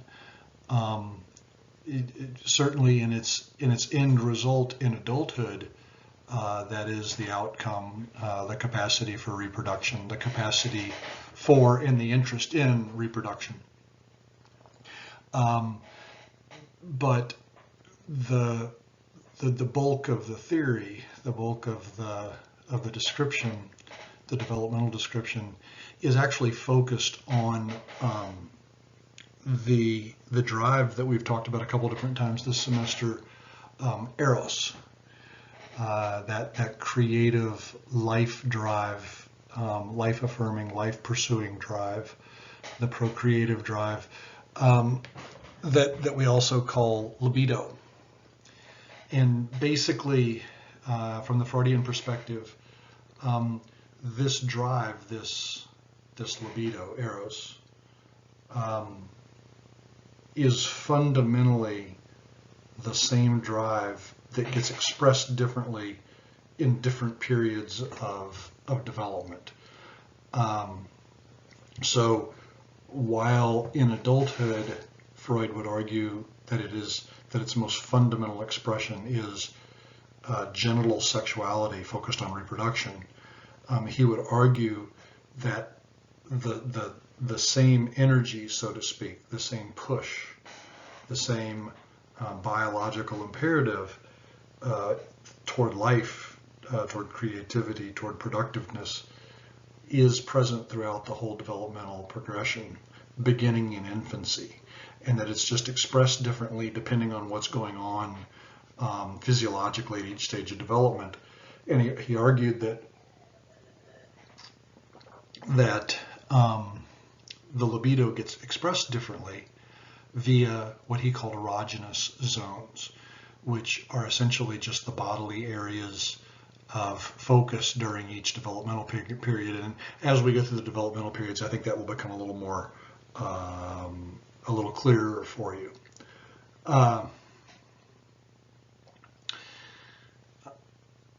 Let's start out, and we'll start talking in practical terms about development, and perhaps these ideas will become a little more obvious. So, Freud starts talking about development at birth, in infancy, and his first stage of development that he called the oral stage goes from roughly the same period of time that Piaget covers in the sensory motor stage, right? From birth to approximately 2 years of age. And generally that's really when as language becomes firmly established, you move out of the sensory motor stage and you move out of the oral stage. And the oral stage is Freud's reference to the focus of libido, the focus of eros, that surviving, life-affirming, creative drive. He made the observation that the infant's energy and attention is primarily oral. The infant, a newborn relates to the world by his or her mouth. You hand the infant something, an object, and what does the infant do with the object? It puts it in its mouth. Whether it's its own hands or feet, like we were talked about when we talked about Piaget, whether it's a pacifier, the binky, I couldn't think of the word pacifier earlier. The pacifier automatically goes in the mouth. The nipple breastfeeding, the bottle, stuffed animals, anything they get their hands on, they relate to the world orally. That's how they interact with their world. And he made the point that early on, everything, infants are kind of like sharks, right? Everything is assessed in terms of, is this edible? And he was arguing that essentially this is the case because the infant's initial focus is very, very fundamentally focused on survival by eating. And at birth, as we talked about it with Piaget, you have to bear in mind the infant's experience of itself and the world around it is what we would call undifferentiated. In other words, the infant is having sensory experience and is processing that sensory experience into some kind of perception. But the sensory experience isn't very well organized. It's sounds and colors and movement and shade and light and different noises and such. But there's not a lot of organization to it because the infant doesn't have, one, doesn't have language. Two, doesn't have the capacity at birth for a categorization, right? If it sees a chair, it doesn't conceive of the chair as a chair. Of course, the infant doesn't have any idea what a chair is for. So it's experienced as a series of shapes and shading and color, right? It has to eventually learn that these shapes, that this particular kind of constellation of shapes and shades and colors and planes and lines and everything is a chair, and that a chair is called a chair, and that it's for sitting, and et cetera, right?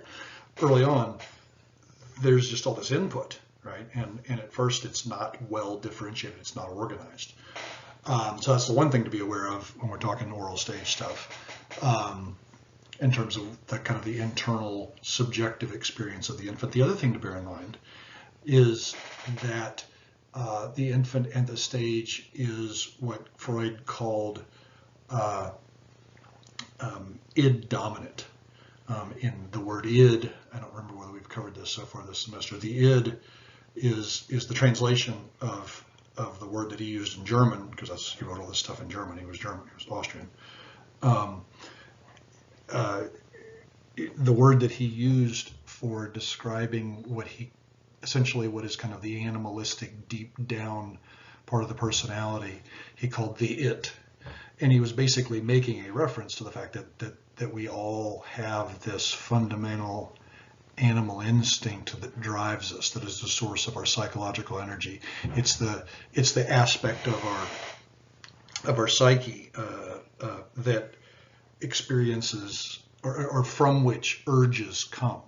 So the id, the it, is the animal aspect of the self from which hunger, thirst, the urge to reproduce, anger, happiness, all of these things, he said, arise from the id, from the animal self. And he made the argument that the animal self fundamentally thinks differently from kind of the higher functions of the brain. And he came to this theory because he was trying to explain dreams and why dreams are so odd. And he made the observation that dreams function according to what he called primary process, which is how he believed that this animal instinct, the it, the fundamental deep down animal self, he argued functioned according to this primary process in terms of the way the kind of the cognitive processing. And primary process is basically there's no language, there's no logic, there's no sense of time.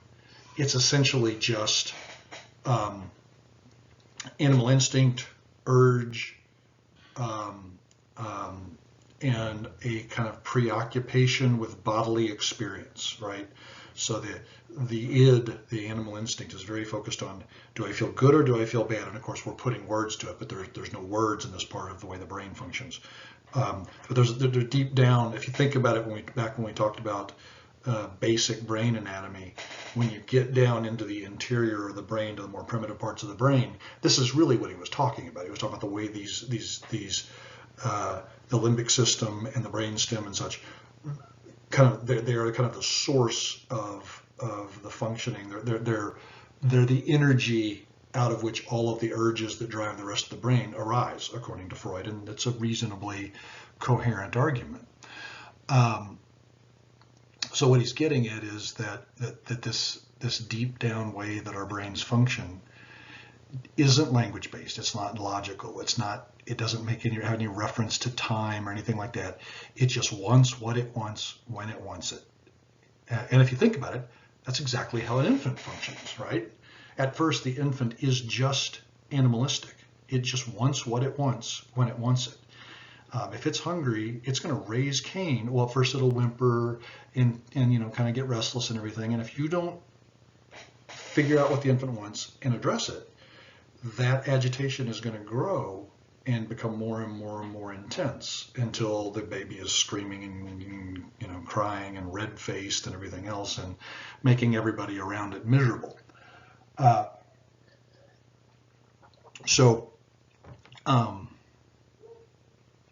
thing to bear in mind is that this way that the infant functions is without reference to the environment early on. Of course, as you move toward acquisition of language, as you move towards being a year old, a year and a half old, so on and so forth, through trial and error, through experience, the infant gradually develops the capacity for awareness of its environment. It learns to distinguish itself, him or herself, from whoever the caregivers are, mom, dad, whoever.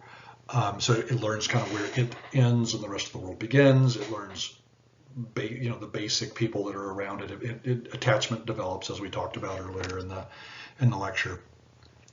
But it's important to recognize that all these things grow out of a very, very fundamental kind of undifferentiated matrix of experience.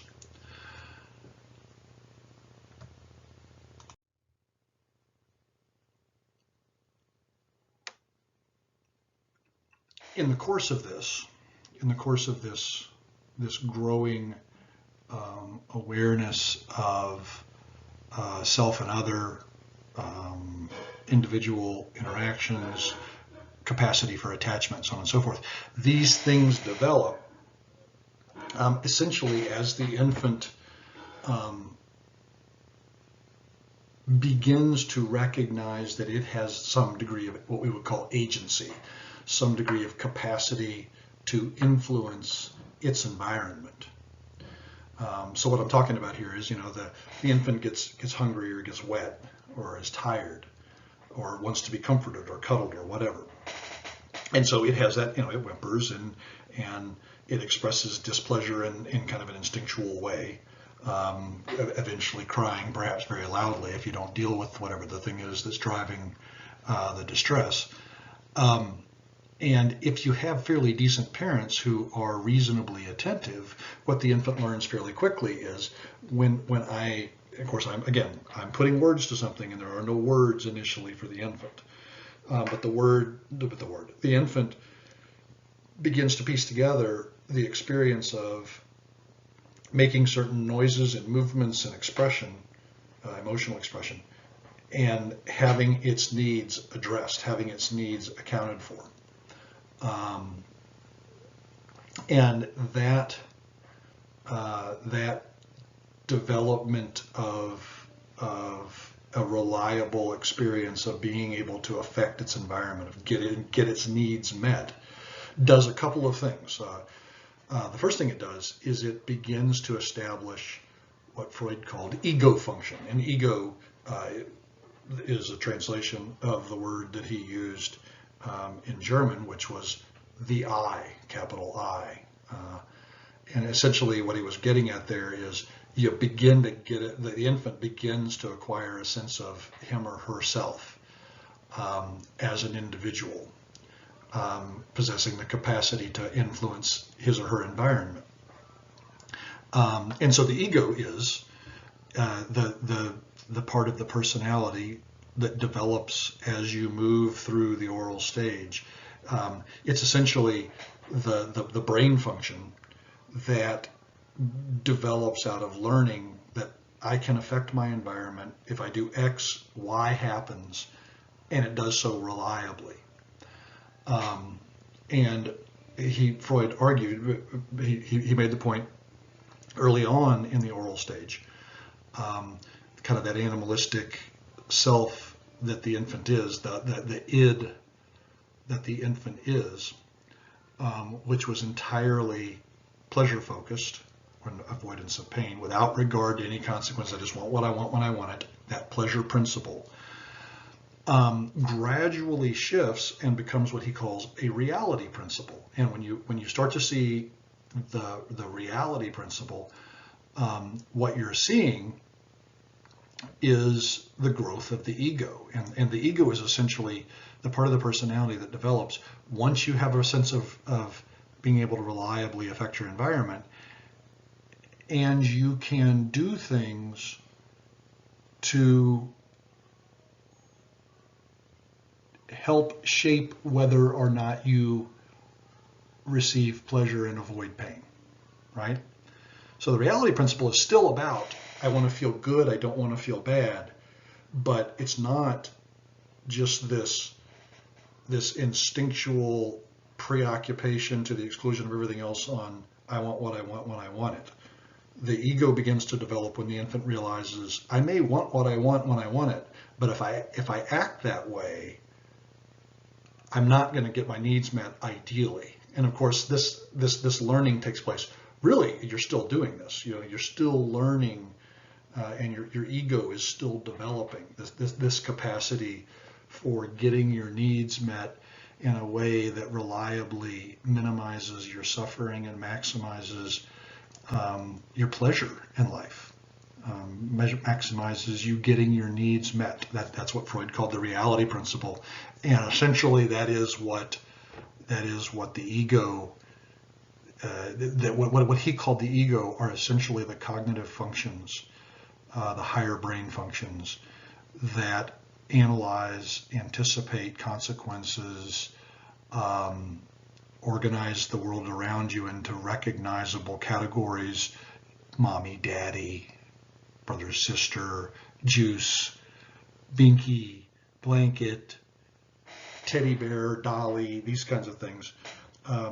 That's the ego learning from experience and doing and basically taking action to make the world as reliable and predictable as possible so that pain can be avoided and pleasure can be maximized. Again, keep in mind, Freud was a biologist. He was fundamentally looking at human beings as animals and trying to understand what was going on physiologically. So, oral stage development is essentially the movement from this undifferentiated matrix of experience where you're id dominant and you're essentially an animal instinct, just want what you want when you want it, gradually becoming more recognizable as, or the infant becomes more integrated, is a better way of saying it, more integrated as an individual, develops an awareness over the course of the oral stage that it is separate from the environment, separate from its caregivers. The caregivers are separate from one another. It begins to acquire language, and it begins to acquire the capacity to reliably influence its environment to get its needs met. Around the time that language is established, there are some cognitive changes that are taking place. And this is happening over the course. Again, this is just like when we were talking about with Piaget, with Freud also. There's no like distinct moment or period on the calendar where you go from, it's not like at 18 months and 1 week you go from oral stage development to anal stage development. It's a gradual process, and there's no real clear line of delineation. One of the things that really does begin to distinguish oral stage functioning from anal stage functioning is, actually, I need to back up and explain to you why we're talking in terms of anal stage. So again, Freud named these stages in terms of the erogenous zones, the kind of the focus of energy. And if you're thinking to yourself, well, why would the focus of energy be on your rear end, on your anus? The stage probably would more ideally be called sphincter stage, perhaps, because it is focused on toilet training, is really what it's about, and essentially this whole stage is kind of centered around the well, now toddler, right? Because around 1 year to 18 months of age, the infant begins to learn. It starts out crawling prior to 1 year old, and around 1 year to 18 months, it begins to walk a little bit. And by the time it's well established in what we would call anal stage development, it is properly a toddler and no longer an infant. And it has, if all has gone well in the oral stage, it has begun to really get a sense of having some reliable capacity to impact the environment. And one of the things that happens as this is going on is the size and the rate of growth physically for the infant becomes such that feeding it on formula and breast milk really is no longer practical. Teeth are beginning to develop, which means if you're breastfeeding, the kid's starting to bite the nipples, and that really hurts. And it just becomes very expensive because the kid's eating, it's bigger now, and you can imagine if you tried to, at your age, if you tried to drink all of your calories, you'd be drinking all day long, right? So the transition is made over into solid food, and this is very important because if you're around really young infants, one of the things that you see is that an infant who is on breast milk or formula, when they poop in their diaper and you have to clean them, I mean, it's not pleasant, but it's baby poop. It has kind of a different smell, and it's pretty reliable. It's pretty much always basically the same thing unless the kid is sick. It not too off-putting. But boy, once you begin to transition from breast milk or formula over into solid food, even just baby food, the little mush that they sell in jars, right? But certainly once you transition over into truly solid food, what the baby or the toddler begins to produce is actually poop, like poop that's no different from a grown-up, or not fundamentally different from a grown-up's poop, and it begins to smell like that. And you start to find yourself, like you change the diaper and you're like, trying not to vomit because it's so nasty. And the reason why this is important is that about that same time when the teeth come in and you really start to be motivated to transition the kid over into solid food and the poop starts to stink, in that time period, the child begins to develop the physiological capacity to control his or her sphincters, the urethra and the anus, right? So they're able to they develop the ability to withhold urine and withhold feces. And when this physical ability develops, you can now toilet train them. And this, the parents who are, dealing with diapers full of what's essentially adult poop and sometimes can seem, even in the amount, like literally, holy crap, how did you produce this much poop? This 1.5, 2-year-old kid, especially if you're getting up at 2 a.m. to do it, which is not uncommon, changing the diaper and everything, you get really, really motivated to get that kid toilet trained, right? Because you get tired of dealing with this. It's repulsive.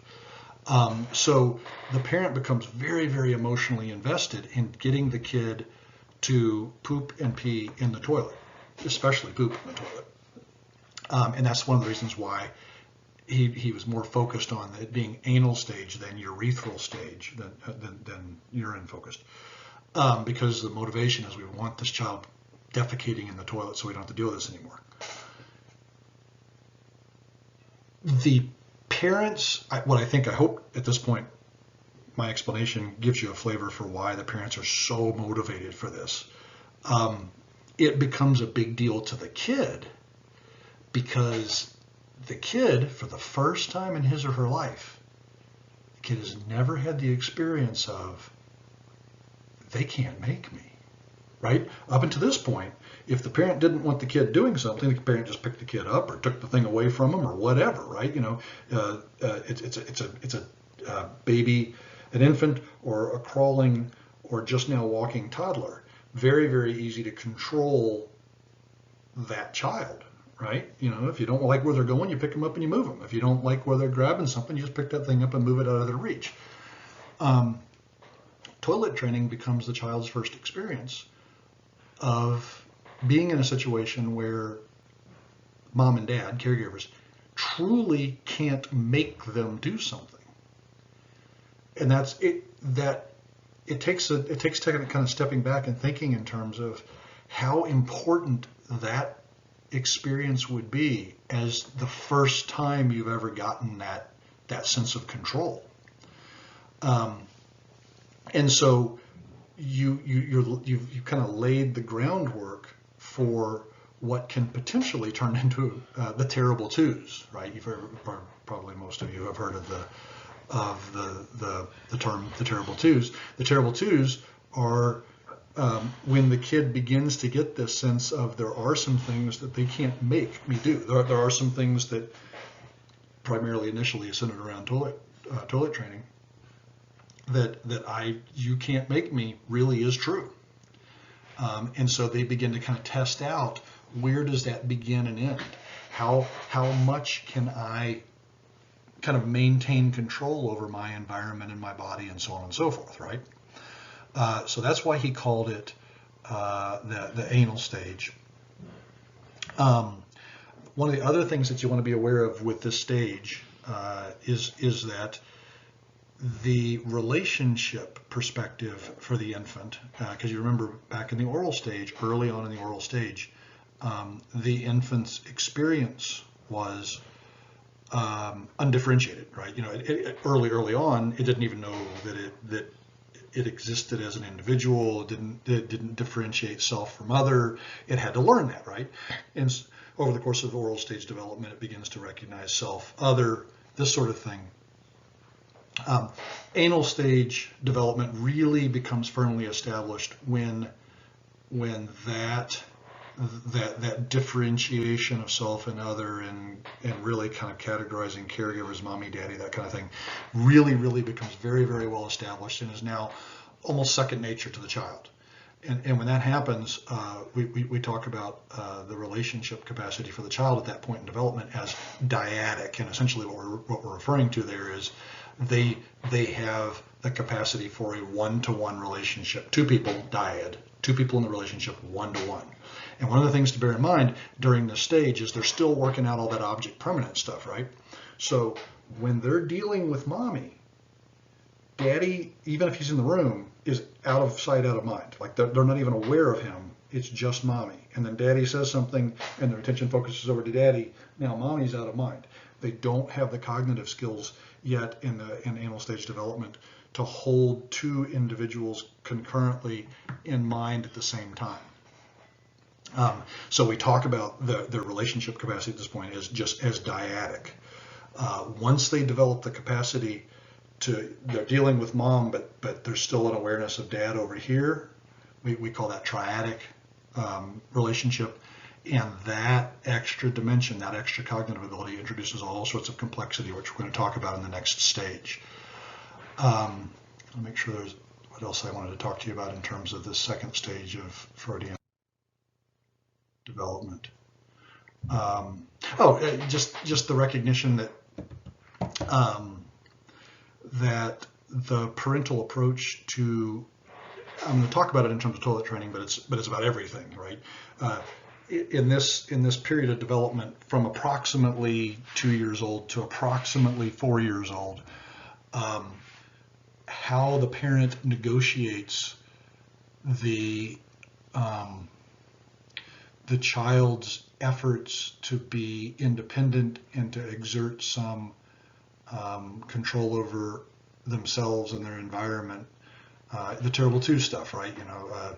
A lot of tantrums and saying no and refusing to do things, and some of that refusing to do things might be refusing to poop in the toilet and that kind of thing. Parenting at this stage, it becomes very important to kind of achieve a balance knowing when to let the kid win some battles. They need to have a sense of capacity to be an individual and to exert their will even against the wishes of their parents. But of course you can't let that go overboard, right? You're still mom and dad. They're still a little kid. You're still in charge. And that's a healthy thing for a toddler to recognize. You want that dynamic there, but you want it balanced. You want them to, basically you got to know which battles to win and which battles to let the kid win, right? So they develop a sense of themselves as respectful of and deferential to necessary authority, but not cowed, not passive and helpless and weak, right? So that balance becomes very important. And if a child is over gratified, in other words, the parents are too easy, let them get away with too much stuff, problems develop. And the other extreme, the parents that are too rigid and too punitive and too demanding, different kinds of problems develop. And I'm not going to go through them because they're laid out there on the slide for you. All right, so as the child stabilizes a sense of themselves as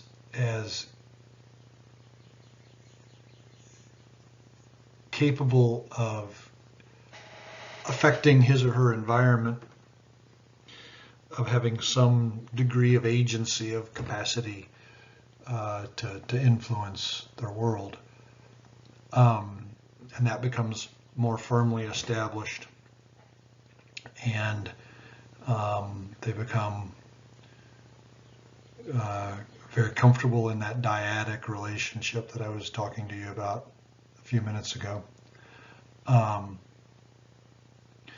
Cognitive development is continuing, and as that progresses and the child becomes more and more and more capable, you get a transition. And again, part of this is due to the establishment of object permanence and some other things related to that idea. And when a sufficient level of capacity, cognitive capacity arises, you see the emergence of the capacity for what we would call a triadic relationship. And triadic relationship basically means that the child has developed the capacity to deal with a person and not lose sight of another person in their relational environment, right? So previously, during anal stage development, if the child was dealing with mom, he or she was dealing only with mom, and dad or uncle or other siblings or whatever, they didn't have the cognitive capacity to hold these other individuals as present in their mind while dealing with, in this case, mom. But as cognitive capacity grows and the child develops the ability to deal with mom, as in our example, and still hold in mind that, that dad is over here, that dad is relationally present, if not physically present.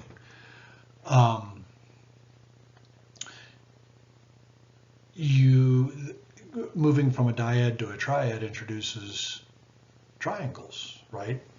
Dyad is 2, triad is 3. And what develops as this progresses is the child's awareness of the relationship between, in our example, mom and someone else. And the example I'm going to use is mom and dad, right? So this is novel for the child who previously, presumably, has assumed that he or she is the central figure in mom's life. And then as the cognitive capacity grows and the child develops the ability to become aware, to remain aware of the relationship going on between mom and dad or mom and boyfriend or whatever, the child realizes, well, wait a minute, I'm not part of that. And in the classic example, mother, father, and child, the classic example, the child is struck by the realization that between mom and dad, something's going on here. There's something between them, and it's qualitatively different from what goes on between me and mom and between me and dad. Obviously, that isn't the language in which the child's thinking about it. They aren't using words like qualitative, but the basic idea is there, that they're aware that mom and dad have something between them that the child doesn't have with either of them. And because of the child's circumstances, because the child is still entirely dependent on mom and or dad for physical sustenance, safety, emotional sustenance, etc., for everything. The idea that I am not central is very dangerous for the child. It's emotionally threatening. And essentially what you see is the emergence of jealousy. And the child is faced with a problem. Of course, what the little one wants is to be the most important person to mom and the most important person to dad, to use that classic family structure. And there's all sorts of different expressions of this. You can, whatever family structure you can discern, there's a variation on this. This problem has to be dealt with once you have the cognitive capacity to realize that you are not the center of whoever your primary caregiver. You are not the center of the universe for that person, or not the only center of the universe, perhaps. So to use the classic example, mom, dad, child, mommy, daddy, little boy. And the same basic thing works for mommy, daddy, little girl. So the little boy wants to be mom's favorite. He wants to be the most important thing to mom and wants to be the most important thing to dad. And in the course of this period of life, from 3.5, 4.5 years old, somewhere around in there, till about school age, roughly, the child is getting better and better and better, as Piaget pointed out, at categorization, growing. There's a growing capacity for categorization and recognition of categories.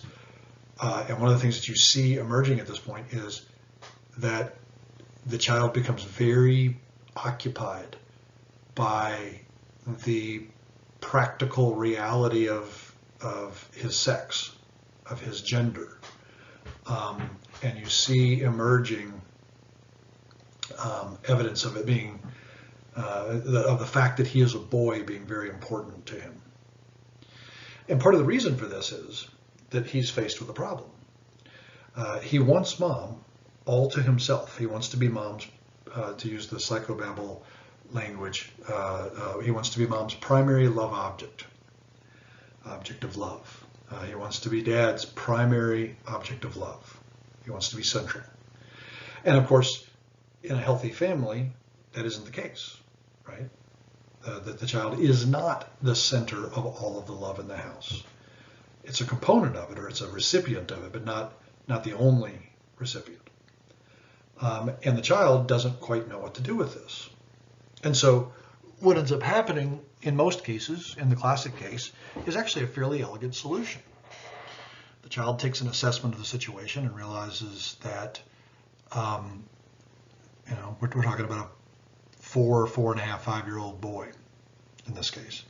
And he looks at the situation and mom, probably his primary love object, and dad, very close second or equal. Realizes there's something going on between them. I can't compete. Or worried, perhaps is a better way of putting it, that I can't compete. And he begins to assess the situation. He wants mom, in this case, to himself. And he looks at dad and he thinks, well, he's bigger than me. He's stronger than me. He knows more than me. I can't win. I can't beat him at this game. And so the child generally arrives at what is a fairly elegant solution, a pretty reflexive almost, almost a reflex solution, and that is, if you can't beat him, join him. I can't be more of what dad is than dad is, right? I can't be more of a man, in one way of speaking, than dad is. So I'm not going to be able to compete with him for mom's affection. But what I can do is I can become more like him. And in becoming more like him, perhaps whatever mom sees in him, she will also see in me. And so I will become more secure and maybe even win this competition for mom's heart. Not a realistic expectation for most kids, but perhaps the fantasy. So the child deals with this jealousy by, in the language of psychology, identifying with the aggressor, identifying with the person that they know they can't beat. They can't beat dad. They can't beat dad at his own game. So I'm going to be like dad. And of course, the reason why generally little boys choose to be like dad is because they have that recognition, that emerging recognition that dad is a boy and I am a boy, right? In the language of a child. And so I'm going to be a boy like him, and more accurately, I'm going to try to be a man. I'm going to learn to be a man like him. And you have the development of what we call identification. And the kid basically is looking to father and emulating behaviors and ideas and ways of moving and ways of speaking and so on and so forth. And while this is going on, the converse, to a lesser extent, probably is also going on. In other words, the child wants to be the most important person in the world for mommy, and wants dad gone in a real way, doesn't want to share mom. But the converse is also true. Doesn't want to share dad, wants to be the most important person to dad. And so also integrates, probably to a lesser degree, because he recognizes that mom is not fundamentally like me. Mommy is a girl and I'm a boy. So they recognize there's an incongruity there, but nevertheless begins to internalize some of the things that he sees as being valued, some of the things in mom that he sees as being valued by dad. And so you get this child, the child in the situation that I'm describing. I'm kind of giving you a brief overview and taking some of the complexity out of what we call the Oedipal conflicts, or the Oedipus complex. But it is essentially this way of managing the tension that arises when the child realizes that he or she is not the center of the universe in that family relationship. And in this identification, say a little boy primarily with dad, secondarily with mom, you get the establishment of gender roles. You get the growing identity of gender. I am a boy like daddy. And you get identification with the moral beliefs of, in this case, primarily dad and secondarily mom. You get the child internalizing rights and wrongs, how to be in the world in terms of things that are good and things that are bad. The formation of the conscience, which is an aspect of what Freud called the superego, the over-I.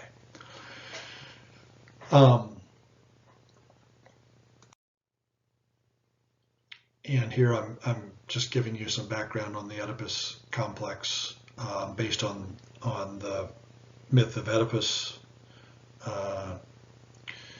And I talk here about in the Oedipus complex for the boy, Freud used this language, castration anxiety, and castration anxiety was essentially Freud proposing that that one of the things that the little boy is struggling with when looking at the relationship between mom and dad and realizing I can't compete with dad, Freud hypothesized that kids being what kids are, and that is very, very, very emotionally intense and raw, and wanting mother to himself and dad gone. In some instances, I want her to myself. I don't want you to be competing with me. Freud hypothesized that that the child has some version of an awareness that if dad knew how I felt about him, how hostile I feel toward him, how jealous I feel toward him, he would try to get rid of me. And Freud, of course, was talking in terms of what eventually is the full expression of libido in terms of genital sexuality. And so he talked about it in terms of castration anxiety. Dad is going to some way damage me and remove me as a competitor, as a man. So he used this language of castration anxiety. And if this seems a little far-fetched, if all of this, if the intensity of the jealousy that I'm describing seems a little far-fetched, then perhaps you have not been in a love triangle before. For an adult or a young adult, being in a love triangle is a profoundly intense experience. The jealousy and the envy and the hostility and the despair that you feel. Imagine how that intensity gets ratcheted up when you are, I won't say helpless, but everything in your life depends on these two people. You're at their mercy.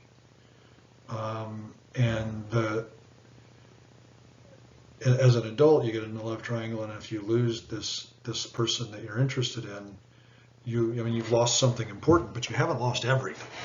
For the child, the gamble is it's everything. So if you have a hard time imagining the intensity of the jealousy and the envy and the hostility that I'm describing, take a step back and think about what the child, a human being's first experience. It's all new to them, and the stakes are so very, very high. It isn't at all far-fetched to think in terms of the intensity that we're describing here.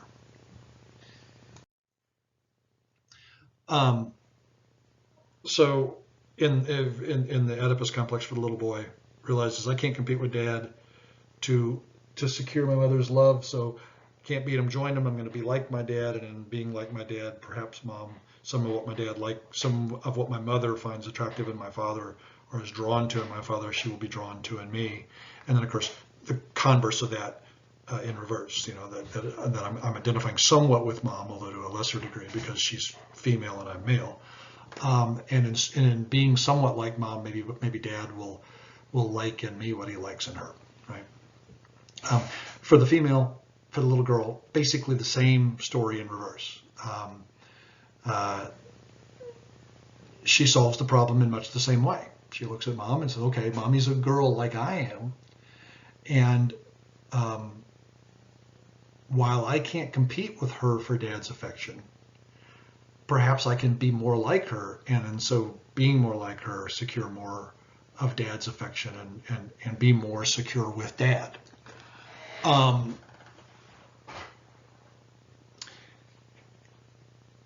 Interestingly, one of the things that I think is striking about this whole dynamic during this period of development, where you get a little boy or a little girl identifying generally with the same-sex parent in order to kind of secure themselves in both relationships with mom and dad, is that there is a different dynamic depending on whether you're male or female.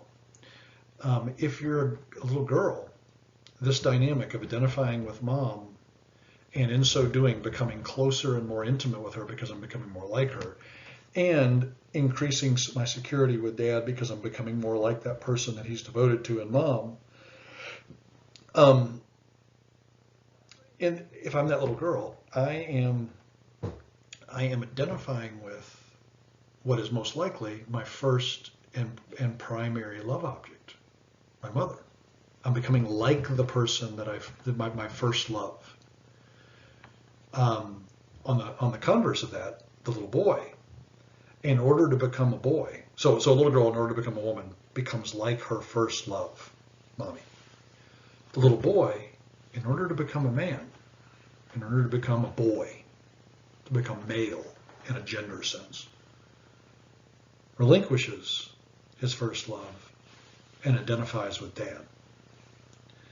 And I think there's some thought to give to that, because it says something perhaps about the dynamics, the gender dynamics in terms of how differently men and women approach relationships, and the disparity in terms of how the genders handle things like competition, intimacy, these kinds of things.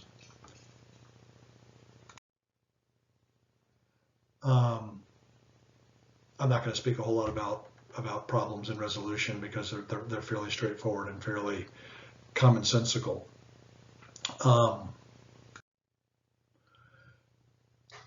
What Freud proposed is that Oedipal period. I need to mention this. The Oedipus complex occurs during what Freud called the phallic stage, and the reason that he called it the phallic stage is because he argued that, and I'm not going to go into all the details of this. There's some fairly complex reasoning behind all of this, but essentially, this identification of the child, either with primary identification, either with dad or with mom, Freud saw as centering around whether or not the child did or did not have a phallus, did not have a penis, right? So if the child is a boy, if the child has a phallus, is a male, identifies with dad. If the child doesn't have a phallus, if it's a female, identifies with mom. And there's some other reasons why he called it the phallic stage, but I wanted to make sure I mentioned that. Okay. So one of the big things that Freud spoke to about this phallic stage and the Oedipus complex is he really emphasized very, very strongly how centrally important it is in terms of the child developing some degree of interpersonal sophistication, of course, gender identity, sex identity, development of conscience, these kind of things. And he also pointed out, as I was saying to you a few minutes ago, just how profoundly emotionally intense that whole process really is for the child.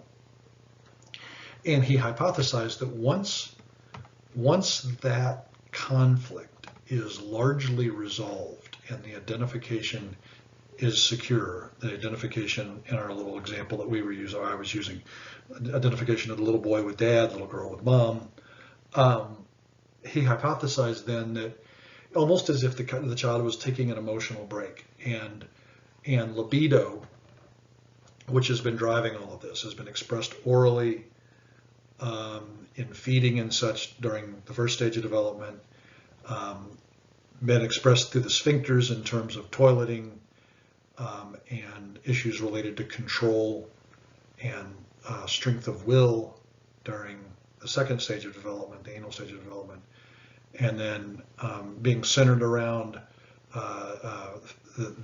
whether or not the child has a phallus, what gender the child is, what sex the child is, in the phallic stage.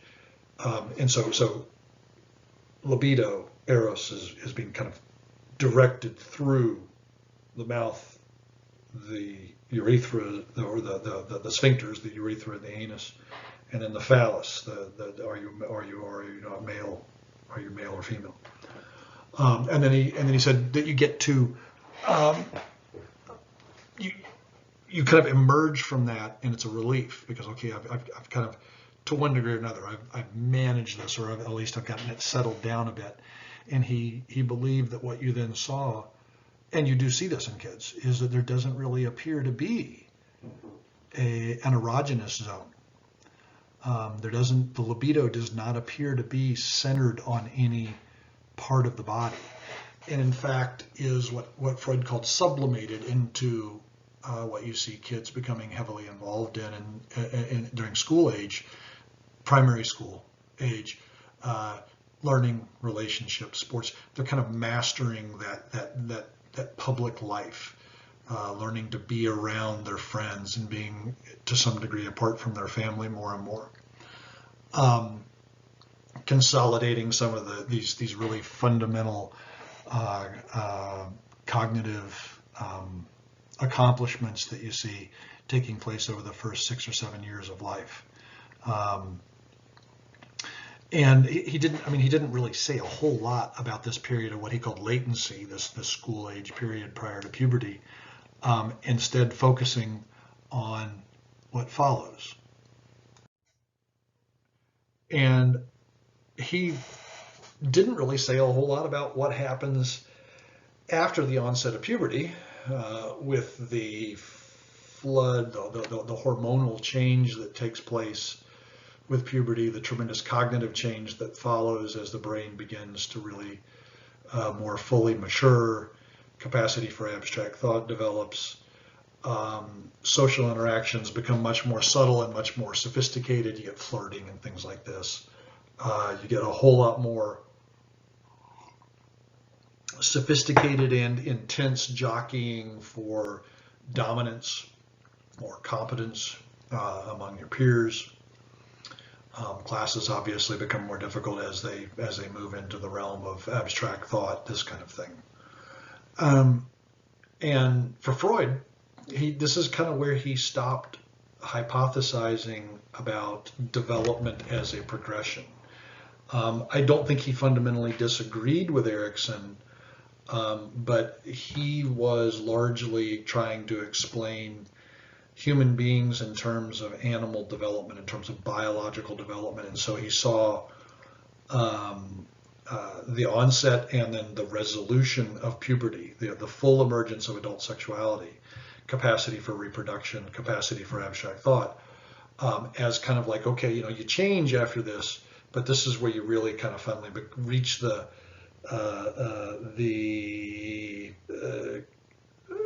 kind of the pinnacle, so to speak, of this developmental progression with sexual maturity. And he talked about some of the complexities that arise in terms of how to do psychotherapy and that sort of thing with adults, but he didn't speak about any more about developmental progression through stages in adulthood, whereas Erikson did. So we're going to shift and review Erikson's first 5 stages, and then we'll talk about the additional 3 stages that Erikson introduced. Okay, so Erikson has 8 stages. The first 5 correspond essentially perfectly with Freud, and then the final 3 kind of culminate or kind of describe hypothetically what Freud might have thought, or the implications, that's a better way of putting it, the implications of Freud's thinking.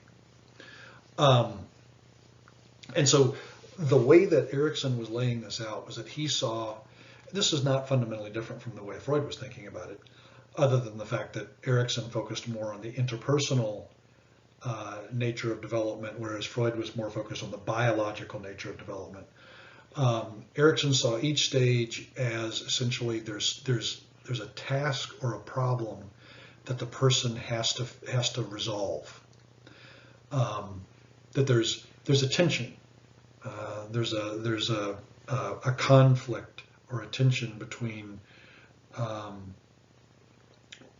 what he called syntonic and dystonic elements of each stage of development.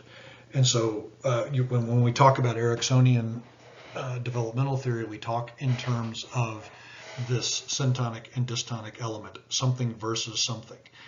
We'll start with the first stage here of what we describe the first stage of development, infancy, as trust versus mistrust. the syntonic element of trust versus the dystonic element of mistrust. And basically, again, Erikson is just doing a variation on what Freud was describing. Erikson was essentially arguing that the task of that first stage, the oral stage, what the equivalent of the oral stage for Freud, is for the child to come to some conclusion about the degree to which his or her world is a safe place. And so all the things that we talked about in the oral stage of development in terms of consistency of parenting and reliability in terms of emotional availability and taking care of the child and responding in such a way that the child develops a good sense of self and other and begins to develop language and this kind of thing, is consistently fed and taken care of, so on and so forth. That is, and is snuggled and cuddled and adored. This is how, this is the thing that lays the groundwork for the child's assessment of the quality of safety or the degree of safety of the world, both in a practical physical sense and also in an emotional relational sense. He pointed out that the primary focus in this first stage is on feeding, in agreement with Freud. I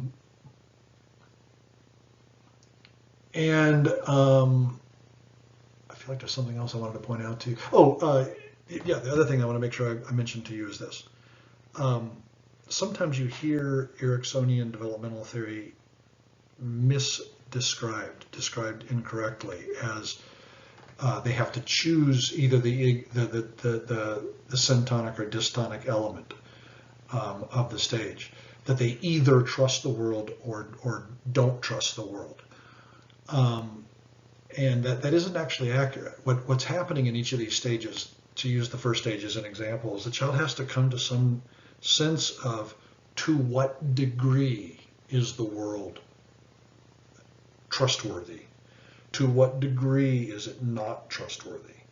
You don't want the syntonic or dystonic element entirely dominant because, well, I mean, if you think about it just in terms of the first stage there, trust and mistrust, the world isn't a trustworthy place. Not completely. Bad things happen to people.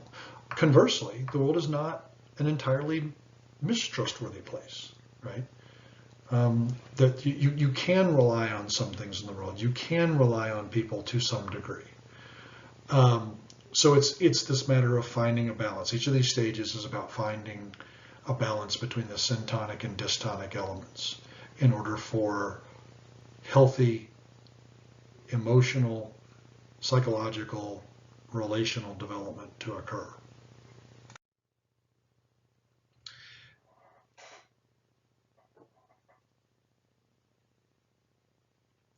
In agreement with Freud,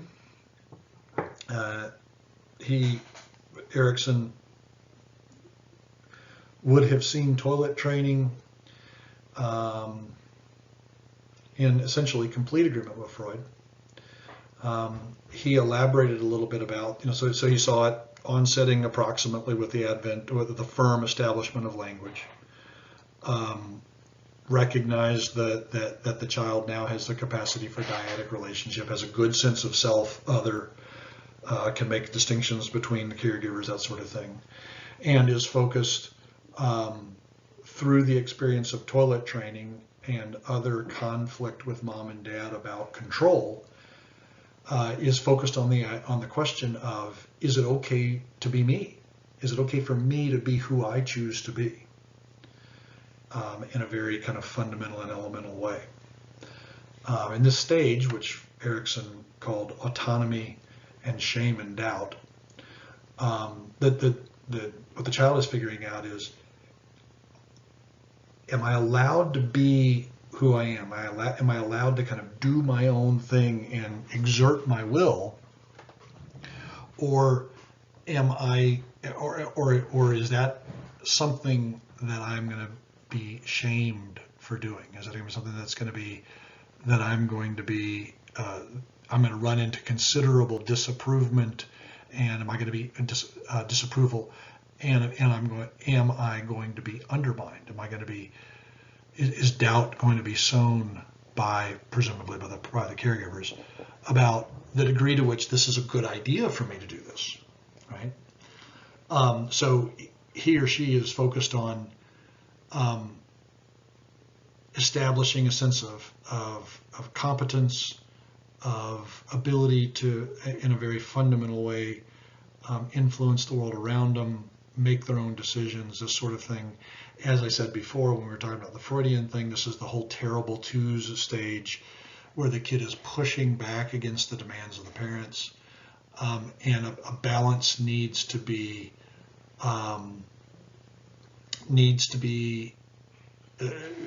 walked by the parents in terms of we want to let them win some and we want to hold them accountable, right?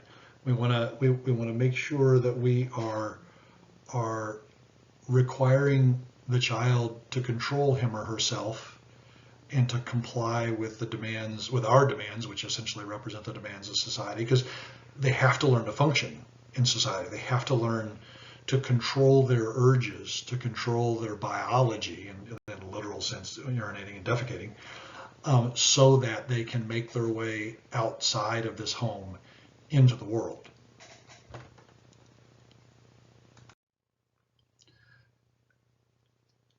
This whole process proceeds in conjunction with the Freudian stages and corresponding to the phallic stage.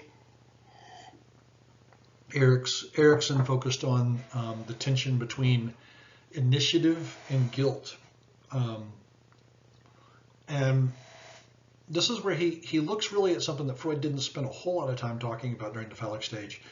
The question for the child of, is it okay for me to be independent of my parents? Is it okay for me to kind of take initiative and begin to transition away a little bit from them? Is it okay for me to be jealous of them, to be resentful of them, to feel hostility toward them? How do they tolerate that? Does that lead to a feared abandonment or aggression and hostility? Am I still tolerated by them even when I'm not being what they want me to be? So it's an extension of that autonomy, shame and doubt second stage. And one of the thing that's being laid down in this stage is the beginnings of my ability to move out into the world independent of my parents. And this is when you're 3.5 to 7 years old, roughly. The child's going on play dates, right? They're going over to other people's houses. They're going to birthday parties. They're doing things like this. Maybe they're playing on their first sports teams. And one of the other things that's happening is the parents are the primary caregiver in particular is having to come to terms with losing the baby, right? Because it's no longer, because you're getting this dramatic change, in the course of 3 years, it goes from this cuddly little infant that I hold all the time to a child that's crawling and walking and saying their first words, and then all of a sudden, poof, you have this what is beginning to look more and more and more like a little independent person, and separating themselves more and more and more from me. And part of the challenge here is the parent okay with this, or is the child getting messages about the degree to which it's acceptable for him or her to be his or her own person, little person, beginning of a person there, right? Beginning of an independent person. Corresponding to Freud's latency stage, Erikson focused on the tension between industry and inferiority, and essentially he talked about this. The big question for this stage being, can I make it in the world of people and things? I like to think about it as, can I make it in a world that doesn't love me, right? Because prior to this age, prior to about 6 years old or so, the child, hopefully, in healthy circumstances, the child has been living in an environment where he or she is fairly central and is loved, presumably, by most of the people in the environment.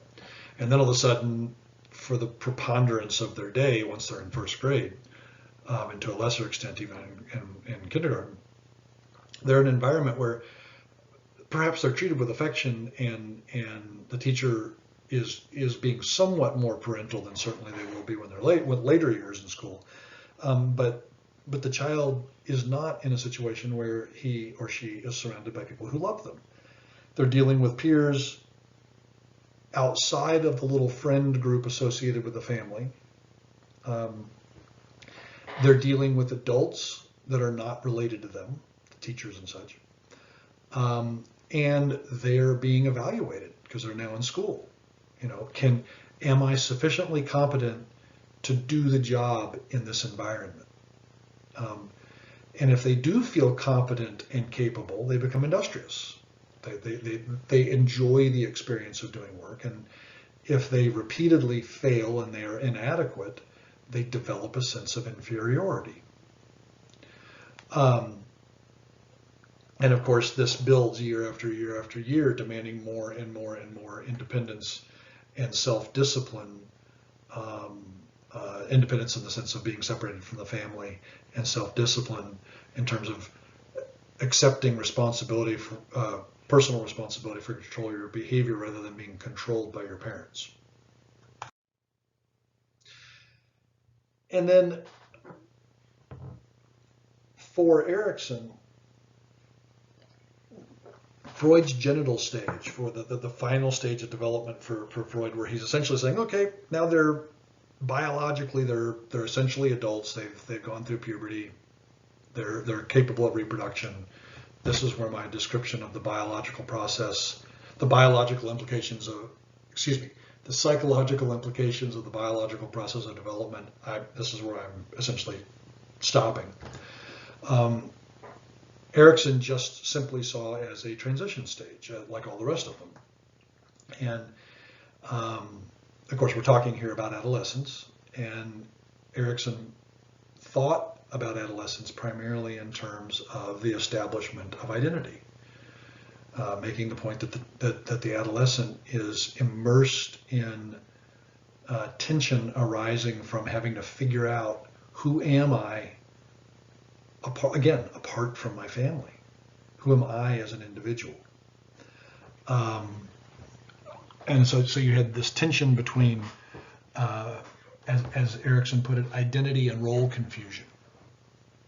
And part of what he was referring to here is that one of the things that you see as you move through puberty into full-blown adolescence is you see the teenager becoming immersed in more highly delineated roles. If you get a kid in kindergarten, first grade, second grade,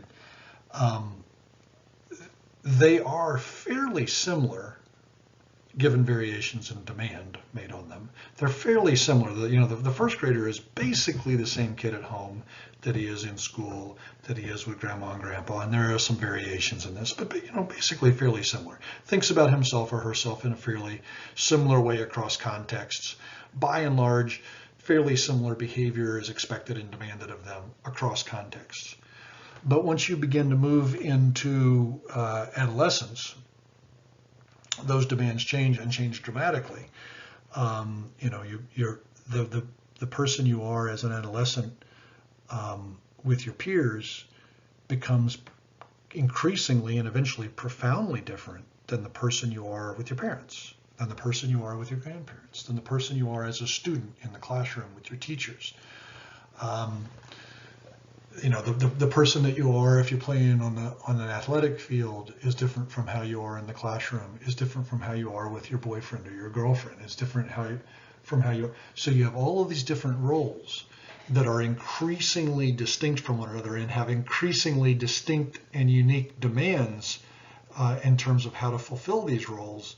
And what Erikson was pointing out is that is that this is where the tension comes from, is how can I be genuine fidelity to the self? How can I be true to who I actually am and be so different in all of these contexts? So you get a lot of, this is where a lot of that sensitivity to it during adolescence, to incongruity and to being ingenuine, to not being genuine. I don't know if you remember as an adolescent, but feeling a certain degree of disgust or anger toward people that you saw as being false, as being ingenuine. I remember as an adolescent being really struck and angry by I don't know what was going on, but we were getting yelled at one time by my mom. Me and my brother and sister, we had done something probably deserved being yelled at. And so she's just ripping us a new one, and then the phone rings, and she's like, hello, and it was just bam, dramatic change, and it bothered me a lot. I saw it as very ingenuine,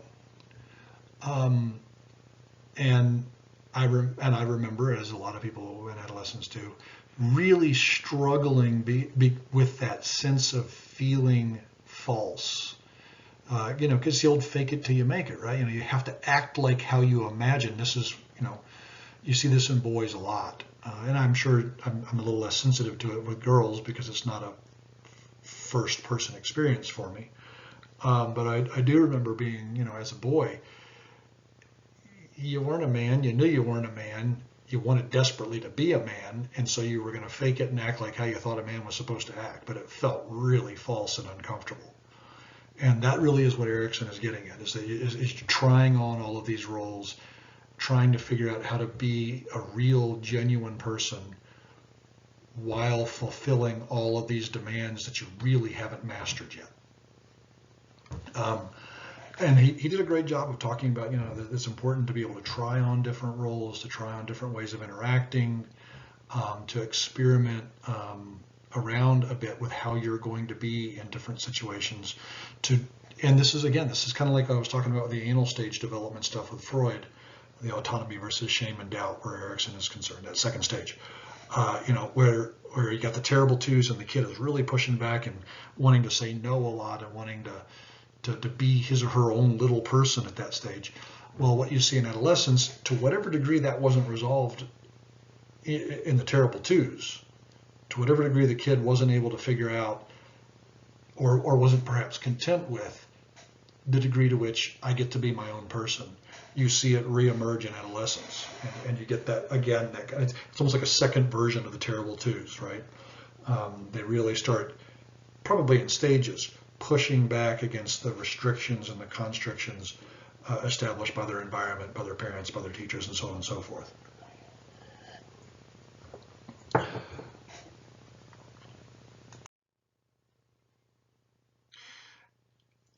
And I'm giving short shrift to all of these because, well, I mean, you could do a whole 3-credit class on Erickson. He's got some really great stuff, but we simply do not have the time, and I'm already approaching 3 hours here for this lecture, so I'm going to finish this up pretty quickly, these last couple slides.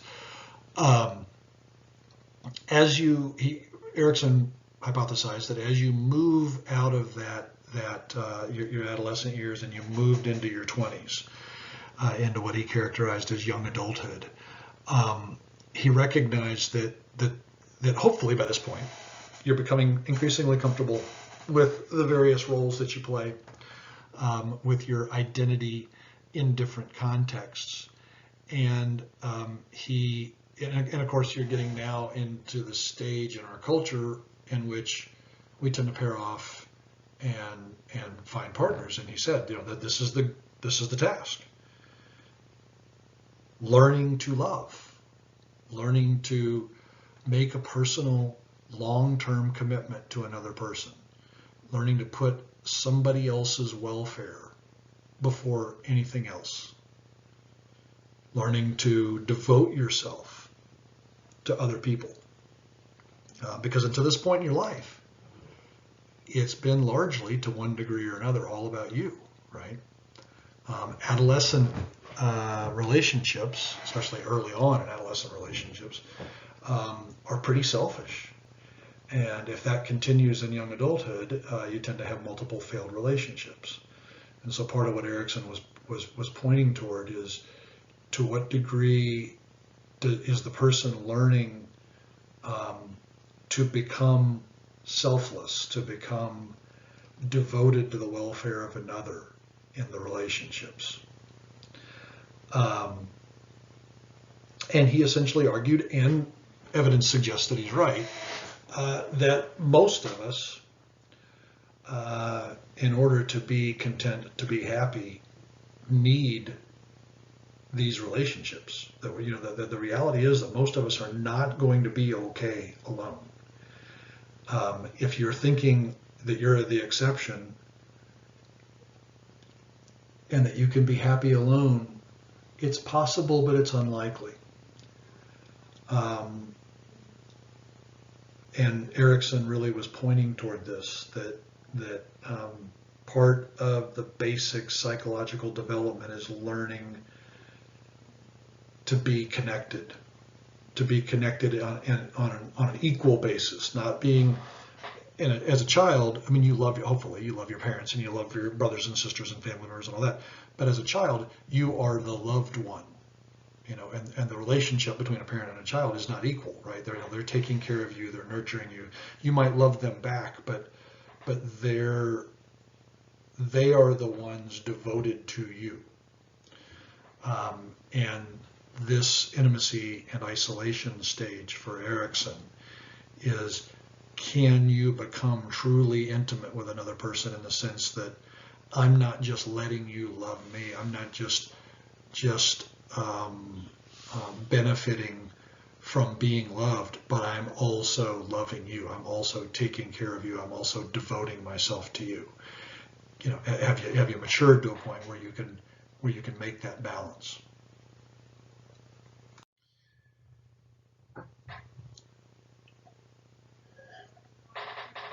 And in his, what would this be, the seventh stage, what he called middle adulthood, he made the point that the focus of adulthood, middle adulthood, is creating a life that has some meaning and purpose and value. That getting up every day means something, that you have something to get up for. Something, essentially, I don't know if he would quite put it this way, but I would assume he recognized the universality of suffering, that the world is a very, very difficult place, and that in order to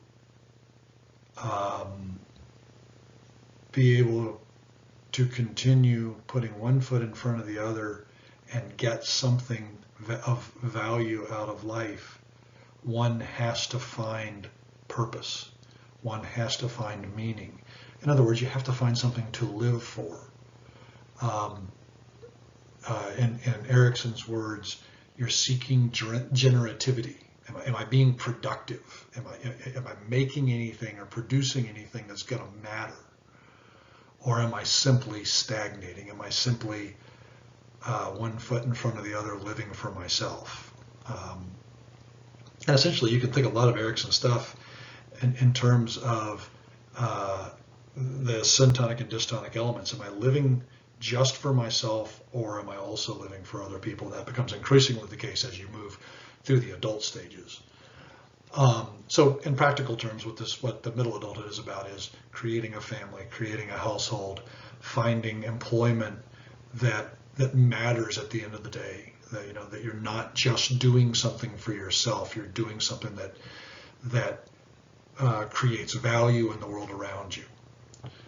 And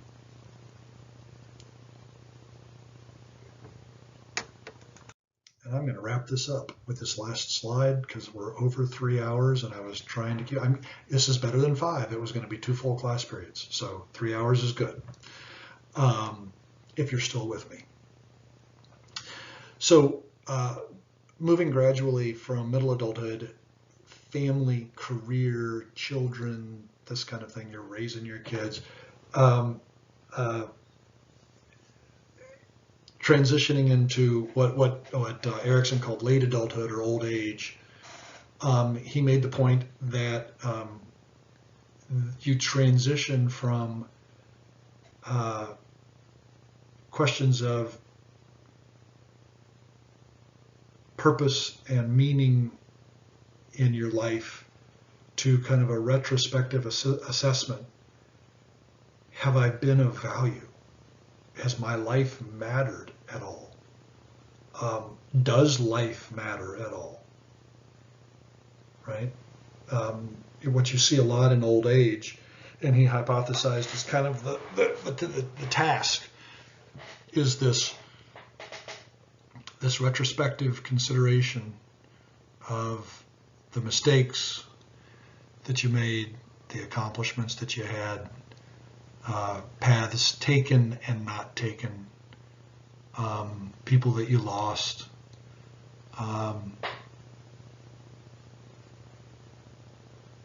the large existential questions of why.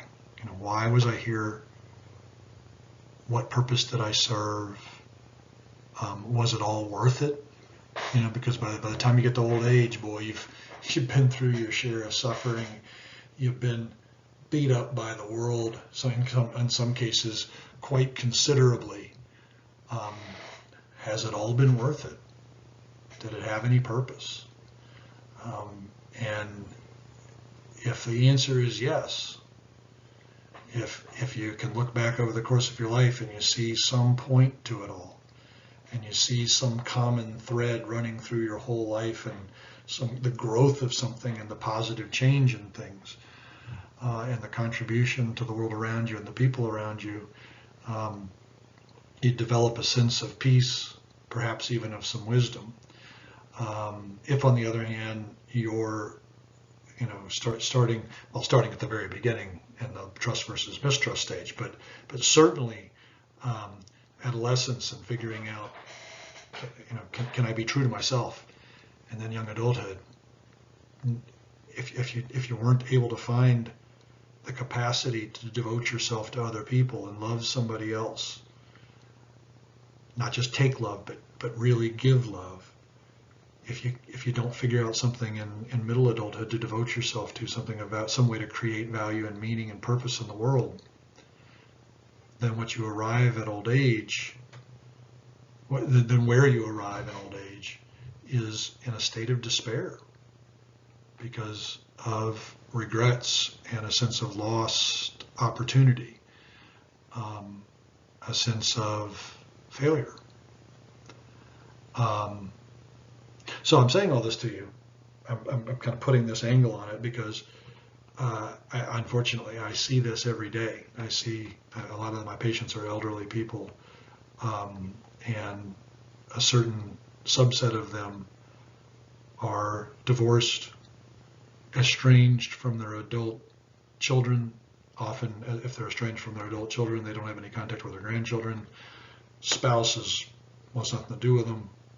They're retired, no longer working. In some cases are non-religious. They don't have anything objective outside themselves that they believe in or devote themselves to. And that's a truly empty existence. And it doesn't just happen when you turn 60. You've been building that life since you were an adolescent. Well, you guys are at that. You're just beginning. You're just past that adolescent period, most of you. I would give some careful consideration to Erickson's stages because they really do lay out an interesting path and make very clear the costs of not mastering these tasks, the capacity to love, the ability to find purpose in young and middle adulthood. So, like I said, lots and lots and lots more we could talk about. I'm not going to do that. I'm going to draw it to a close here at about 3 hours and 10 minutes, which is a long lecture. And I will post this to Moodle or to YouTube and make give you a link to Moodle. And yeah, all right. And I'll post the next lecture either later this week or early next week.